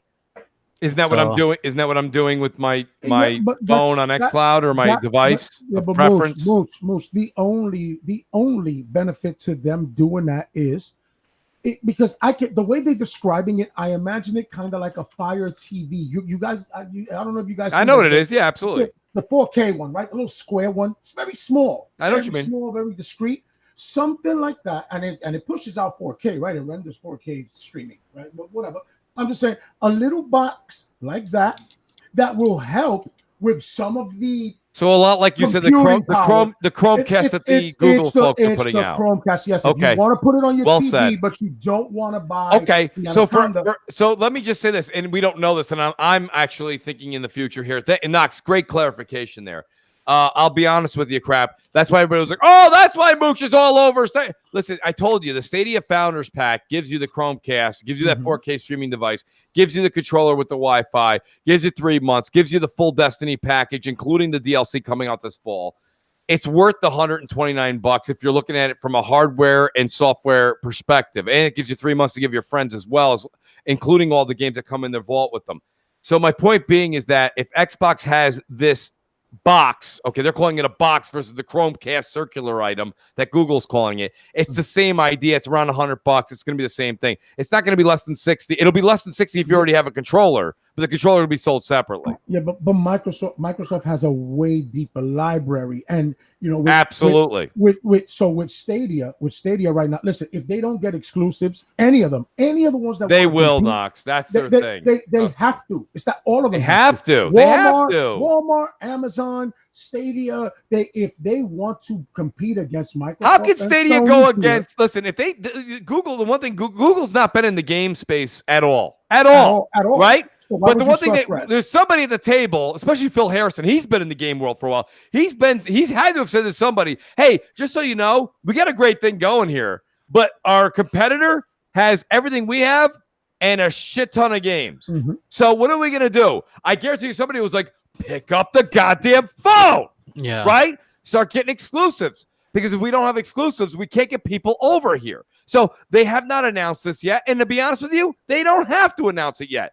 If Gears can wait till the day that launches, Stadia can wait till closer to November. So, I mean, I think that they're going to have stuff coming up. Gears has a following, and Stadia does not. So, you know, you need to kind of be putting it out there. Because remember, Knox, you're thinking the hardcore group again. Stadia is going after the 2 billion in air quotes, okay, of people that are maybe not hardcore gamers right now. That are not. They don't have maybe. What about all the people that we see on Twitter? That wait, hold on, no, hear me out, Knox. What if the people that Google's going for are the PlayStation folks, like people that are not invested in Xbox? Don't go for them. Don't go for that. Whoa! Why not? What are you going to offer them that right now they can get on the Sony platform? Besides, because they've already done its ass. They cannot stream all the third-party games that Google's going to offer them on any device, on the road, wherever they are, anywhere, anytime. They cannot do that. That's why Sony teamed up with Microsoft. Exactly, but that's years out. What do you mean they can't? That kills that narrative right there. It doesn't kill it. It doesn't kill it at all because that's years out. It does because like 3 years from now, maybe when they get rid of the contract they have with Microsoft. By then Google's got 3 years of their feet in the pool. For the time being, Google won't do that because they can't go after PlayStation because PlayStation is already sided with Microsoft as far as that aspect. No, you're missing my point. I'm talking about the consumer, Pred. The consumer doesn't care that Sony and Microsoft shook hands and had a cocktail later on. Okay, Sony gamers don't have anything to play on the road. What I'm saying is, what can Google? My bad, Brett. What can Google offer the consumer that PlayStation can't? That third-party games on any device, anywhere, anytime. That's going to come, and how many? Stop right there. You're right there. I win the case. That's what I'm trying to say. It will come, but until then, Google will have their feet in the pool because Sony won't be able to offer that for a few years. So, what is Sony offering now? What service are they using right now? Coming forward, they don't have a streaming service. Are they using Azure or are they using Google? They're using. It doesn't matter what they're using. They don't have it right now. They don't have it right now, but they're going to use. Google is going to use their own service. Sony have it. Sony is going to use Azure, so they have Microsoft. Listen. So Microsoft's going to make money off Sony. Great. Let's move on from that narrative. Next, ready? Sony guys don't have a place to play third-party games on the road right now. Period. No. They had the option with the Vita, and so people who are Sony fans might say, you know what? Shit, I'll invest in Google. A controller? It's a controller. It's a controller. Folks, don't just wait. They'll be like, "Yo, I'm gonna bring my." They're not gonna wait 3 years if something's that cool. They're gonna check it out. You're not hearing what I'm saying right now. Okay, so it's not 3 years away. The PlayStation now already does that shit technically, right? And so does the Vita. Nobody has the Vita. The Vita's dead and discontinued. I have one. Sony guys really desperately want to take their games on the road and play them anywhere they can on them goddamn Sony phones, right? And on the Vita. Dead. Nobody's got that either. I'm saying. I have a Sony experience. You guys can't be. That's not fair, Knox. That's like, hey, I have an Etch-a-Sketch. I can play my PlayStation games on my Etch-a-Sketch. Listen, I think you can do that. I think you could do that with the iPhone as well, right? I believe you can. Yes, I think. Yes, I mean, they've had. You're missing my point, crap. They can play PlayStation games on the iPhone. Yeah, not third party. Oh, wait, no, I you said this can't. You 8 can't. times. You guys are not listening to me. You're just proving you're trying to make your own case and not listening to me. No, I hear you, man. I hear you. I didn't realize. Third-party games right now on the road. If you're not invested into the, and Jason in the chat, you're delusional, not me, buddy. Listen to what I'm saying. What I'm trying to say to you is third-party games. If you're not invested into Xbox, Google Stadia is an option for you. Period. Third party, yes. Period. But Sony first party, no. No. First party, no.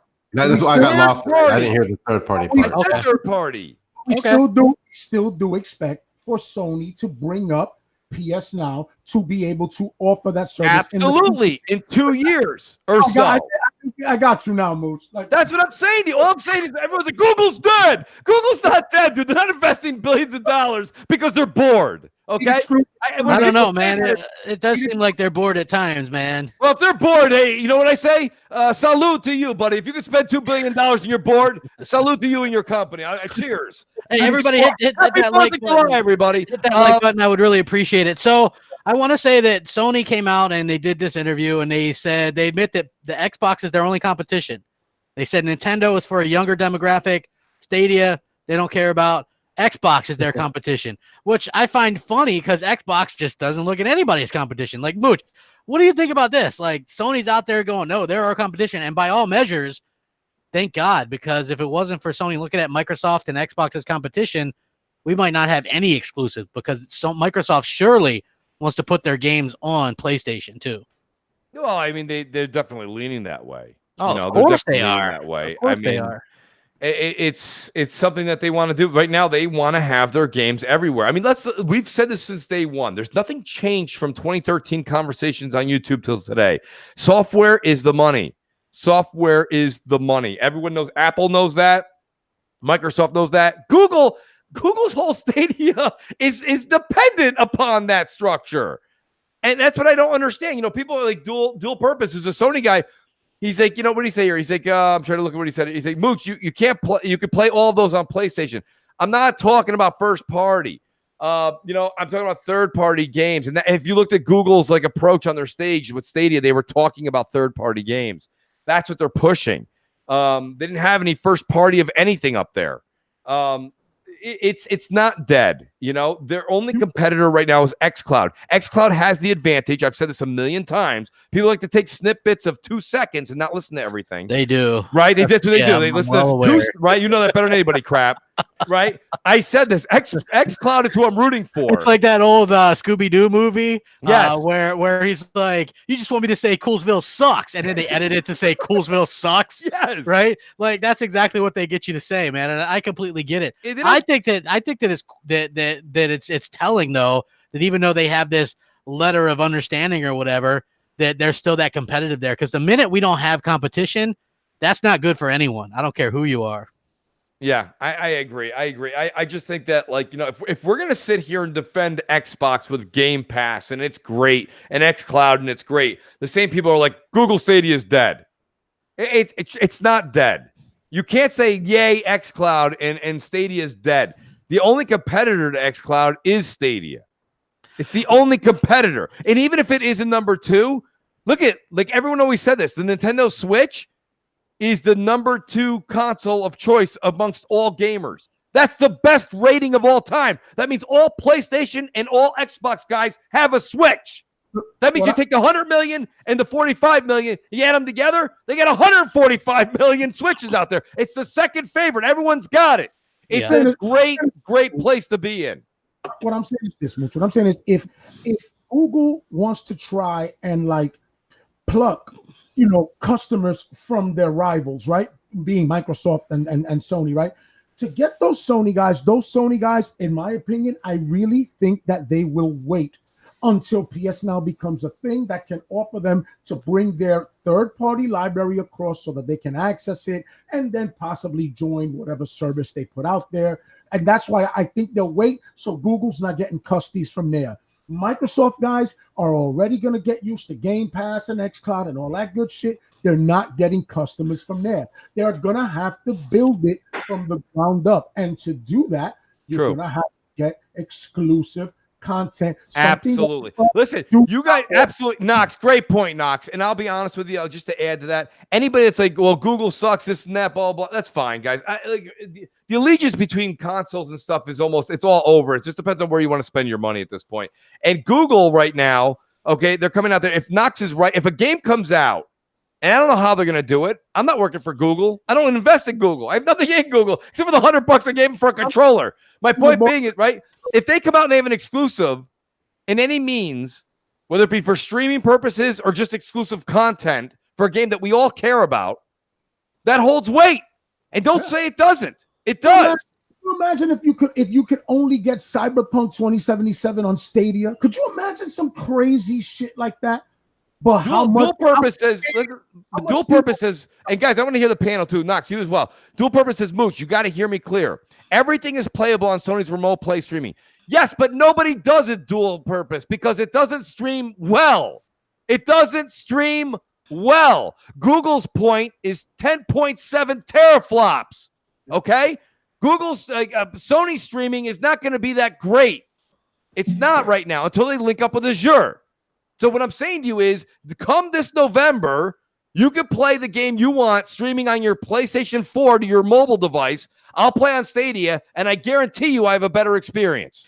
But you might have more people to play against on PlayStation. I'm playing single player crap. That's whatever the case may be. That's what it is. It could be whatever. I don't know. That's a them problem. That's not a me problem. Like I said, $100.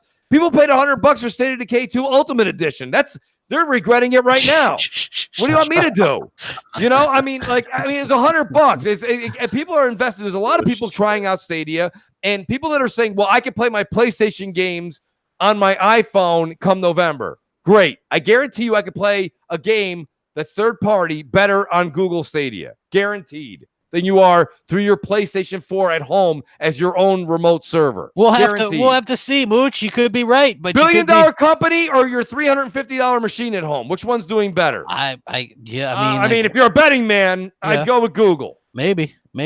But hey, I will say PlayStation has the bigger upside since they have dual. You can play hardware based or cloud based, depending on how they go about it. Completely and utterly different conversation. Plus exclusives. But completely I do want to say this. Sony, they confirmed that Gran Turismo 7 is a PlayStation 5 game deep in production, and they're going to be using 8K renders of the cars. You guys might remember a while ago, they talked about 8K Forza or Gran Turismo renders that they're going to use for the future, quote unquote.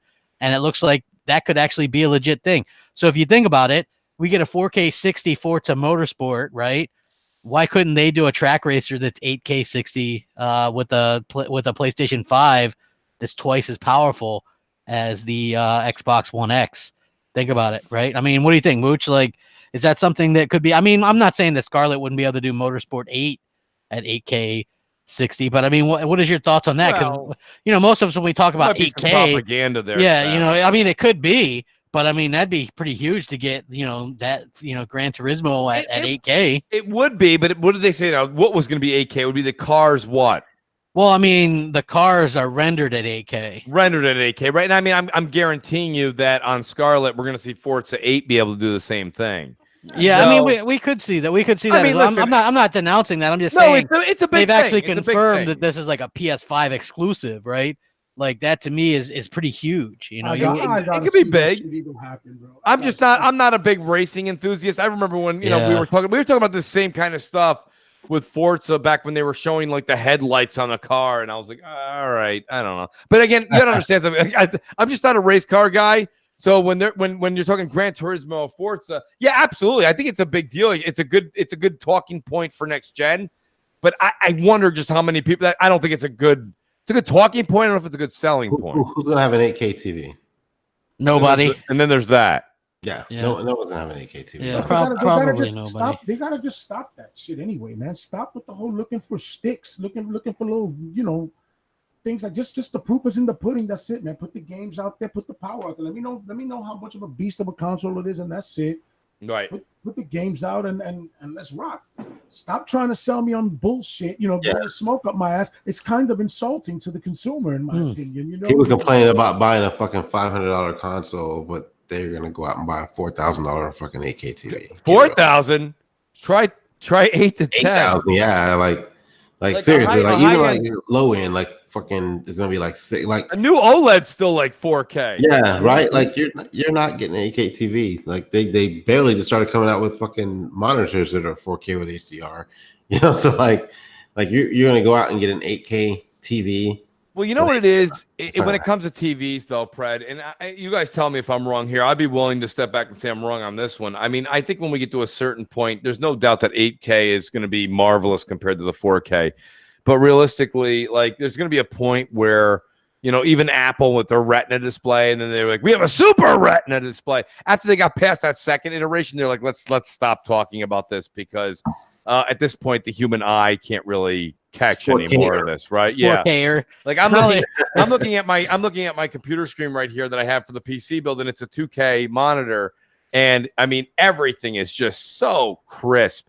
It's like, okay, you want to bring it to a 10K, knock yourself out. I'm not saying we won't all gradually increase with time. That's what we all do. Progression is natural. But like to sit here and say that I can't wait to get to 8K resolution on the fog lamps of something going 60 miles an hour in Forza 8, you know, or GT Sport, I guess just not my thing. I could care less, to be honest. I'm excited for it, Mooch. I don't care what you. I'm glad you are, buddy. I'm glad. That's great. 8K, baby. Here I come. I wish I could get excited about those racing games like everybody else. Everyone's so into them, and I'm like, I tried the other night when that Lego thing came out. It's marvelous. Don't get me wrong. I love the addition. I think it's a great contract. But man, you know, 3-4 laps around the track, I'm like, and done. Yeah. So you're not a kart racing guy, is what you're saying? That's easy to say. Absolutely not. Okay, gotcha. Well, Sony came out and said that they're looking to expand on what they do with the PlayStation 5. Less indies, more AAA exclusives, more AAA games in general. One of a Sony spokesperson actually was kind of cocky and said they'll still have smaller games because PlayStation's too big to ignore, but their focus is on, like they said, nobody buys consoles for those type of games. They buy them for big AAA blockbuster games. And that resonated with me as a fan who hasn't really gotten much this generation from Xbox. To hear a company actually come out there and say that really, really surprised me, especially given that Sony used indies so much to prop themselves up earlier in the generation. And now to see them, they don't even talk about it. Remember We Heart Indie shirts and stuff like that? Absolutely. Remember that? Absolutely. Then Adam Boyes isn't there anymore, so I don't even know. Like, they don't seem to really care that much about indies at all. What's your thoughts on that, Mooch? Yeah, that's alarming and shocking, to be honest with you. Here's the thing, and I'm with you guys. You guys know that I'm not that big into indies, and it's funny because you say indies, and it's such a wide stance on games. Myself personally, like Bloodstained, right? I'm enjoying Bloodstained, but well, that's an indie.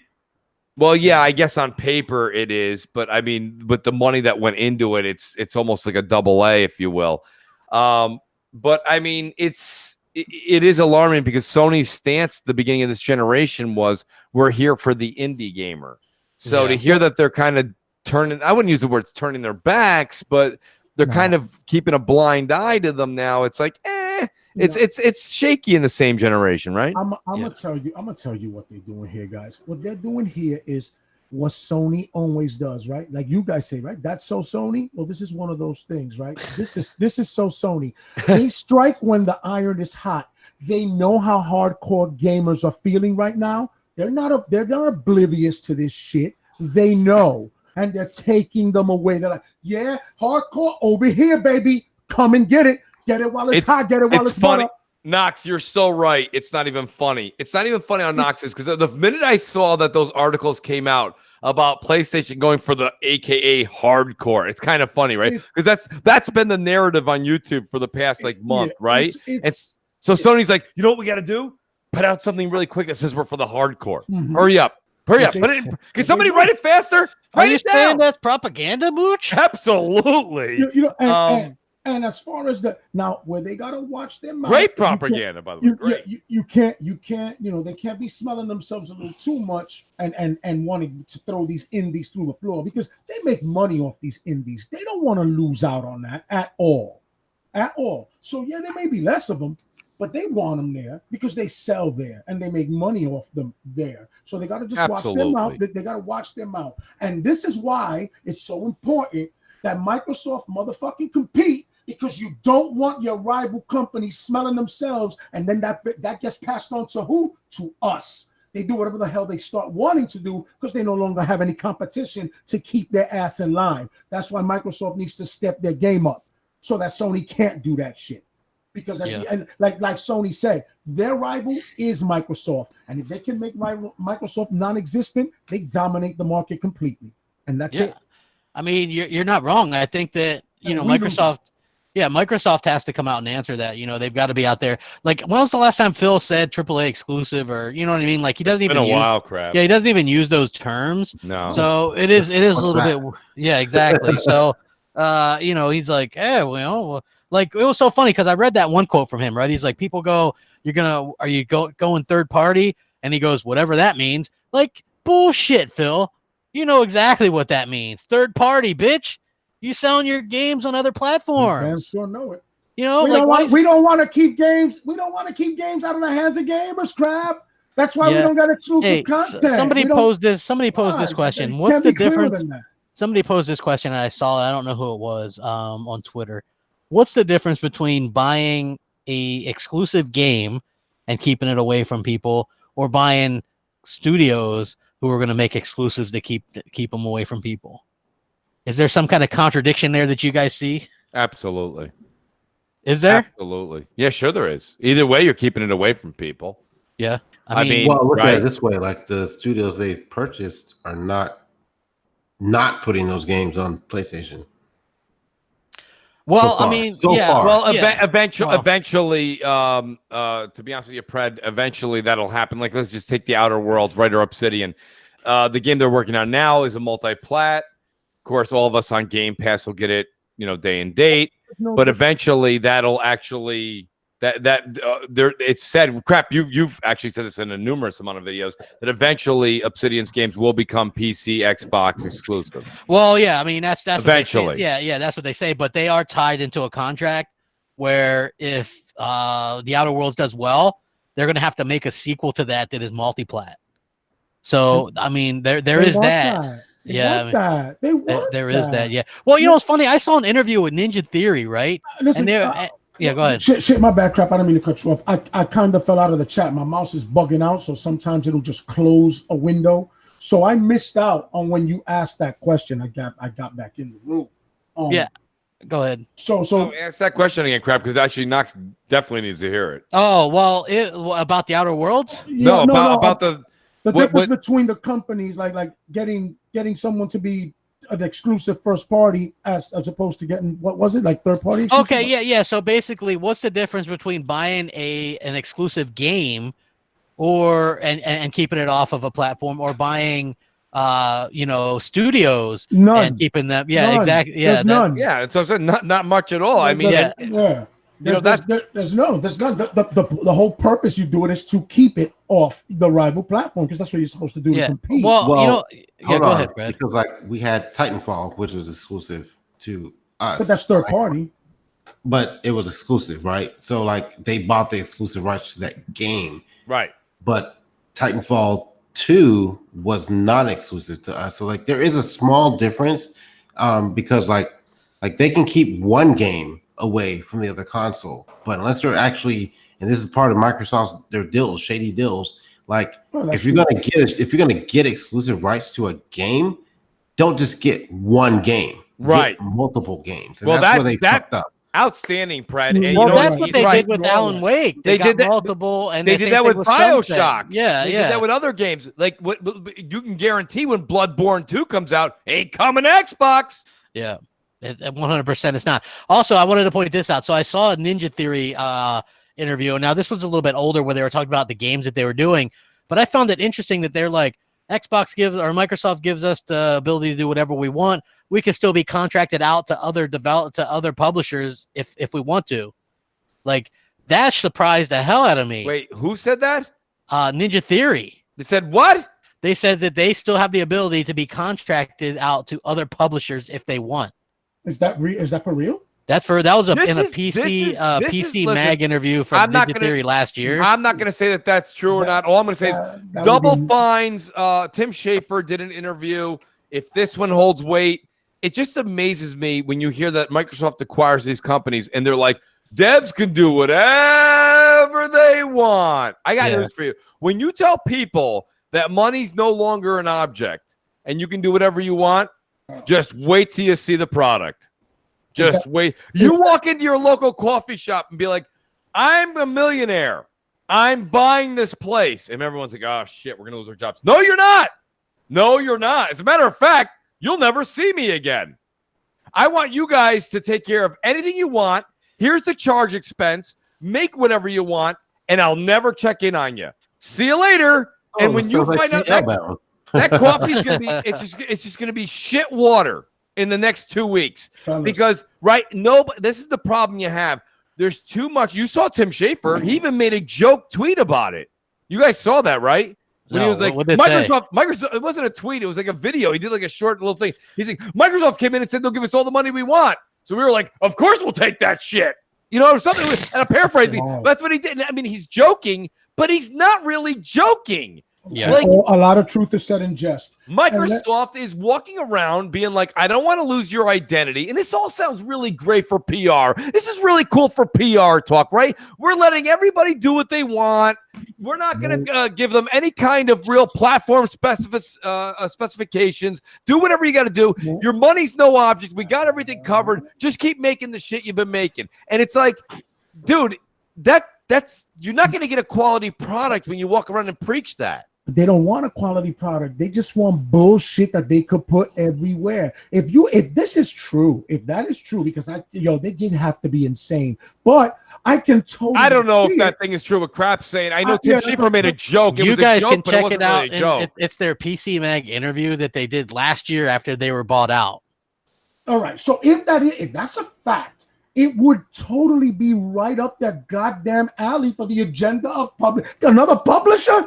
You're really putting your product out there. And if you guys want to go look at if you guys want to see the link, Windows Central did a Bleeding Edge preview or whatever today, and in the comment section, someone linked the article from PC Mag from last year, because they're talking about the other game that they're making as well. Yeah, and so I found that to be surprising that they're allowed to, to do that, because actually, what was funny they said they were open to doing another DMC game, or that's weird to me. You'd figure you get these developers, you'd want them to make exclusive content for you, right? That's your man, Solid Snake Oil Bilski's. I know, man. He gets it in there, kiddies. Yo, he gets you, kid.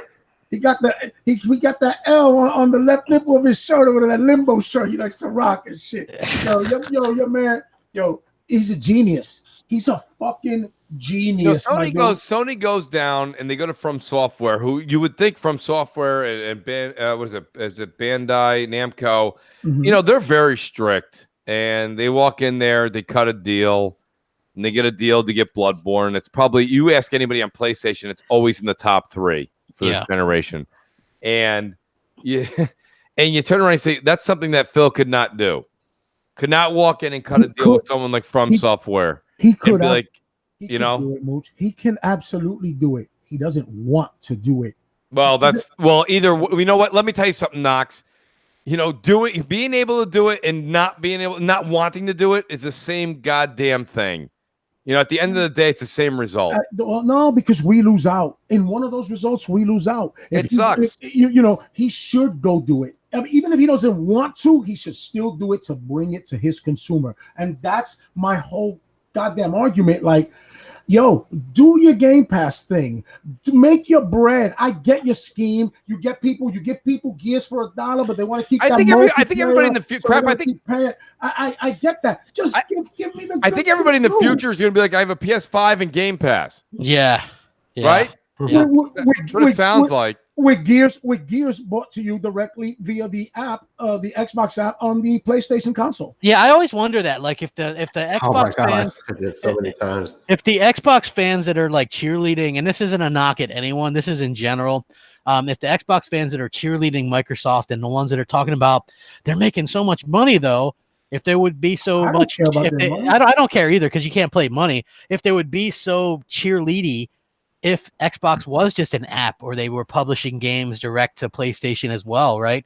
Like, would Xbot, I know he's not here right now, would he be as into, would he not be pissed off if you could play Halo Infinite on a PS5? Yeah. And you know why?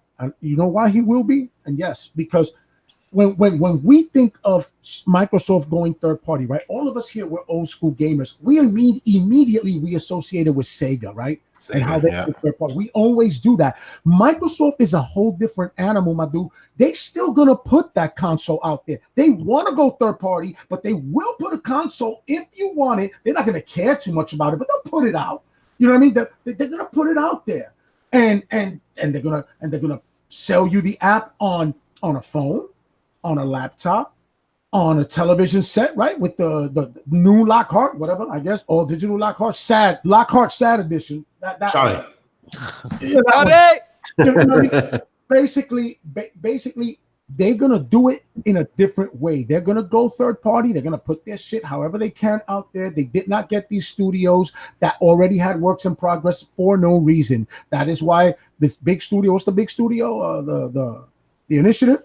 It's being broken up into smaller, multiple studios, right? This is all strategically done by them, my dude. They are gonna put their games in as many places as they possibly can, and they will sell you hardware up until it becomes too much of an investment for them. Then they'll be like, yo, just phase out the hardware. Go with the simple little Lockhart box, which is why they want to miniaturize this to look like a Fire TV, and boom, we'll get that cost out of the way. And it's funny because we got to get we know what we have to do, because we know the inevitable is that Sony and Microsoft are not going to have boxes eventually, right? A generation, 2 generations, 3 generations from now, there won't be boxes. It'll all be some sort of streaming. I know some people don't want to hear that, but here's the reason that I have the argument that I have, and I'm not speaking for the panel, I'm only speaking for myself, is that even when it goes to streaming, it's still going to be an app, right? Let's just say Sony, let's just move ourselves mentally to 2035, okay? And you're like, wow, it's just a Sony app and an Xbox app. It's still going to come down to the same conversation.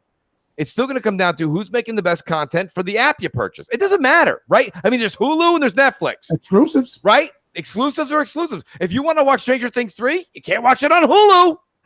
So right. My point being is when people are like, Mooks, you got to get past this whole console nonsense. It's not about consoles anymore. The console conversation is come and gone. It's all about which company is working harder for the content.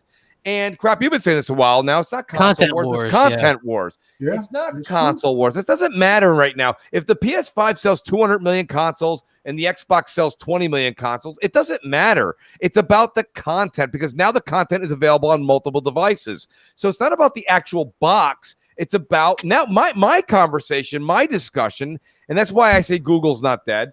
It's because this whole new plethora that we're moving into, you can't sit there and say that another Fortune 500 company can't enter their neck into the ring. Down the road, this is not about the boxes. Yes, I do believe that PS5 is probably going to jump out to a lengthy and very comfortable start in the next generation. I think everybody would kind of put, if everyone was like, no, Mooch, that's full of it. The Xbox got a good chance. I'd be like, do me a favor, put $1,000 on one of the boxes. Well, I'll put it on Sony, but don't tell anybody. All right, no problem. Okay, so my point being is, like, everyone wouldn't put their money, they'll put their money on Sony right now. But realistically, it's not about the box anymore. It's not. It's about the content. I mean, it's I don't know. I see where you're going with it, but I can't wholeheartedly agree. Like, there's a reason why Sony cherishes that box, my dude. That install base. I'm talking about 15 years from now, Knox, not 15 months from now. But we got to get there, Mooch. Knox, if we're not there, there's no conversation to have. We're going to get there, dude. Do you guys really think, especially with the little Knox, do you remember 10 years ago when people said, are you going to plug your car in when you get home? You said, are you fucking nuts? And now you got a bunch of people can't wait to get home and plug their car in. Listen, I hear you. Look, you can't say we're not going to be there. We're going to be there. It's going to happen. It's like, it's going to happen at some point. Like, but it's my bad. It's look at everything that you see, and even what Mooch was saying right now, like it's bound to happen. It's just going that direction. And like right now, we're still in the transition phase where people are still trying to accept it. Right. But once it happens and it works, and people are like, this is easy. I can just play this game on my phone.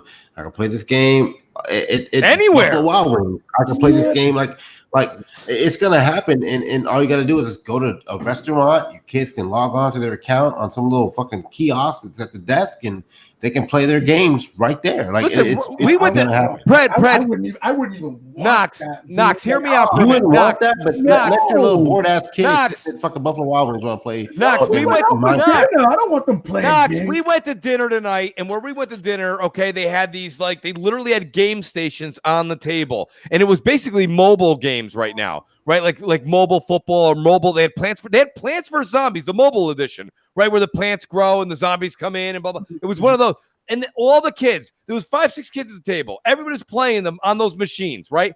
What Pred's saying is now you're not going to have those machines on the table. Now you're going to have your own devices. No. That's going to happen. That's all coming down the pipeline. But you see, but that's a whole different, like, do you guys really want that? Like, it don't matter what we want. I think it matters. No, it doesn't, crap. No, I think it yes, does. it does. No, it don't. No. Come No. on, of course it matters. My dude, are you really gonna that you go out for your daughter's graduation dinner? I don't know if I'm just, oh my God, I'm just pat. You know what I'm saying? I don't mean no disrespect. No, I hear you, buddy. Go ahead. You know what I mean? But like, all right, I take my daughter out for graduation dinner. We're all there. We're talking. We're celebrating. Everybody pulls out their phone. Not that restaurant, Knox. They go to Town and Destiny. Knox, not that restaurant. But what about when you're just going on a Saturday to get some pizza and wings? I mean, you got the whole family there. All the adults are talking on one side of the table, and the kids, they were all playing a game. I didn't bring the game. The game was there. I mean, I'm just Applebee's has it. Yeah, Applebee's has it. That's a native game that's built into those little boxes, though, right? Crap, native game. Again, that's where we're gonna go. People are gonna bring their device with them, and they're gonna have pizza, and they're gonna play a game. It's the way it is. Just because these corporations want to move things forward to It's further not their the money making, corporation. I sure hope that it they work is. on battery life for phones because most of the people that I know that crap. play the game, You guys are really looking through a monocle right now. You guys got to open your eyes. I'm not talking about playing the Division 2 while eating a slice of pizza. well, what Okay, the I'm hell not are you talking- talking about? But you're still I'm talking about the playing younger games. generation right now is playing everything on a tablet. I mean, if you guys don't know that, I mean, come on, snap into a Slim Jim, will you? It's what they're doing, dude.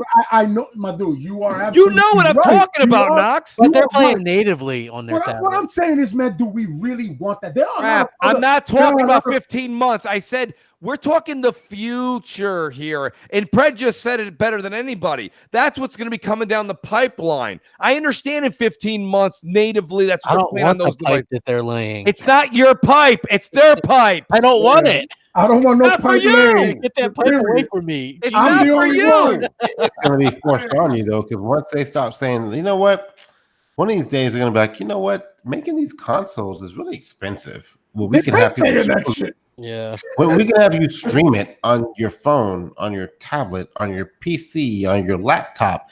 Why are we making consoles for stuff that you're still getting the same out What I'm of? saying is it doesn't matter, crap. It's about the conversation tonight still holds water in that world. It still holds water. It's about content. Because let me tell you something. Replace console with app, right? You said that earlier in one of your videos, right? App or console, but you still got to pay $10, $15, $20 a month, crap. So you're still the conversation still holds water. Where are you going to put your money? The company that has the best content. And that's here's a better question for everybody out there, right?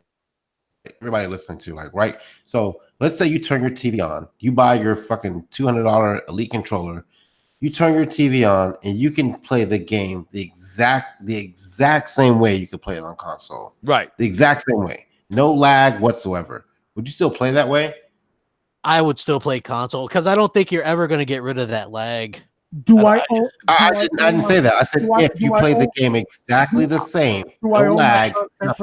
Do I own it? I would. I said the same thing when I saw Tesla. When I saw Tesla's first car, I was like, who the hell's going to plug their car in? Where are you going to do that? I've never seen anybody plug a car in.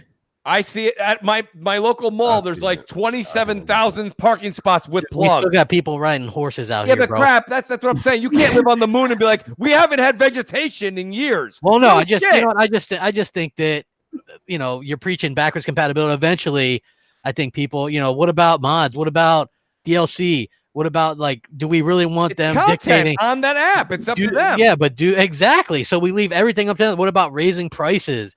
You know, there's no gender. You can't trade games or share game. Like this is Crap, stuff to nobody's worry about. buying CDs anymore. They're buying their music Game press- digitally. I'm buying CDs. But you're in a dying breed. But what I'm saying, might be. Mooch, no, and you know what, Mooch is right, crap. We are a dying breed because I like to get shit. I hear you. I like to own my shit, but you know what they need to do? They need to change, and this is what we have to do as consumers, right? And as gamers, they have to change those policies to where we're no longer leasing, but we are owning. I don't care. I don't care if my shit is in the air. I'm good. Like Brett said, right? If a console you know what I want? that streams. Hold on, real quick. That's a good point, Knox. If a console comes out that streams and it's exactly the same as my native. You know what I want? I'm down. I want to own my shit. I want a legit receipt. Legit receipt, not the thing that says "Thanks for your purchase," and we erased everything that we ever said about that. What? Like I want a legit receipt that means I own the digital content and it's mine. MK28. He says no lag, but resolution will not be consistent. Listen, how can you not have lag when you got to go from one place to another? Then it's going to move for you, and then it comes back. Right? There's always good. They've already said that. There's always going to be some kind of lag there. Well, I want to see what 5G has to offer first. Well, forget. You know, it's not fair. Listen, when especially when Crap hears 5G, he kind of chuckles and says whatever. But I'm saying this. Forget 5G. I'm not talking about 5G. I'm talking about beyond 5G. We can't say that time is not going to get to where. I mean, if you go back, ask anybody who's got a grandparent that's still around. Ask your grandparent if they ever thought that a TV would look like a picture frame. No, sure. They would be like, "Are you fucking nuts?" Well, let me just say this. What's that? Let me just say If you this. went back to 1985 and you're like, no, my TV's on the wall, they'd be like, you hung an entire like table on your wall?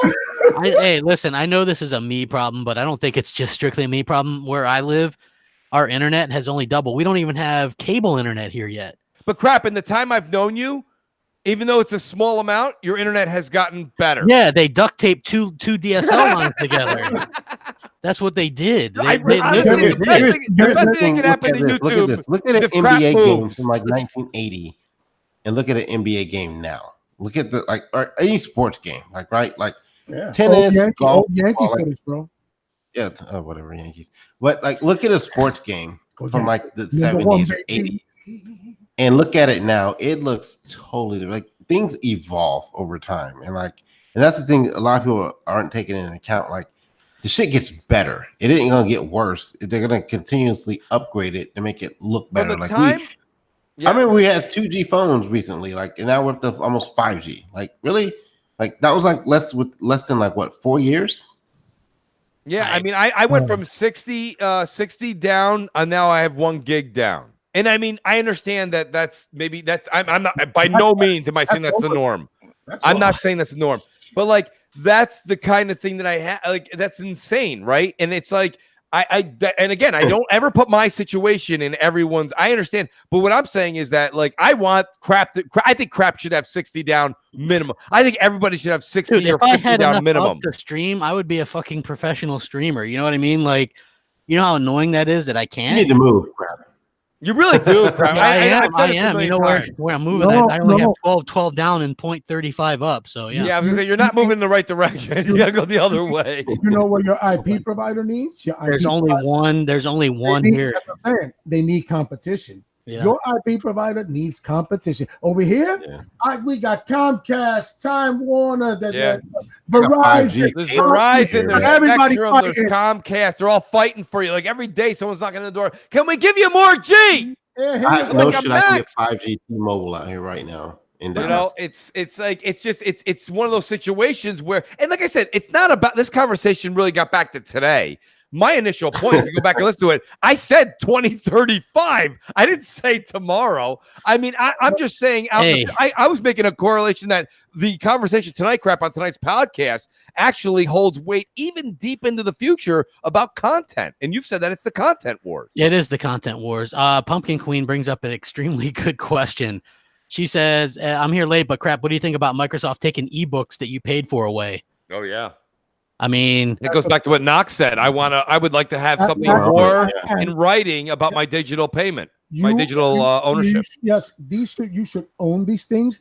But when they word it as leasing, which is how they always word it, right? You lease it. Hey, when I lease something, I lease it with the option to buy. Correct? We're not being offered that option, right? We're leasing. Why am I leasing? I'm paying the same. If I go to a store and pay the same price, I own it. But because I'm getting it through you, so for the ease of use, the trade-off for the ease of use is that you technically own it and I have rights to it until you tell me otherwise. So you determine what I get to do. Nah, and if we are gonna go forward with this whole streaming thing and this whole dynamic, and you want to put my content on the cloud, you don't want to manufacture consoles, cool. Let me own my shit. Make that shit workable and let me own my shit. I want to own it. I hear you. With that, you guys, we are way past time. Huh? We are. I was waiting for crap. minute. I was waiting for crap. No, that's a lot for crap.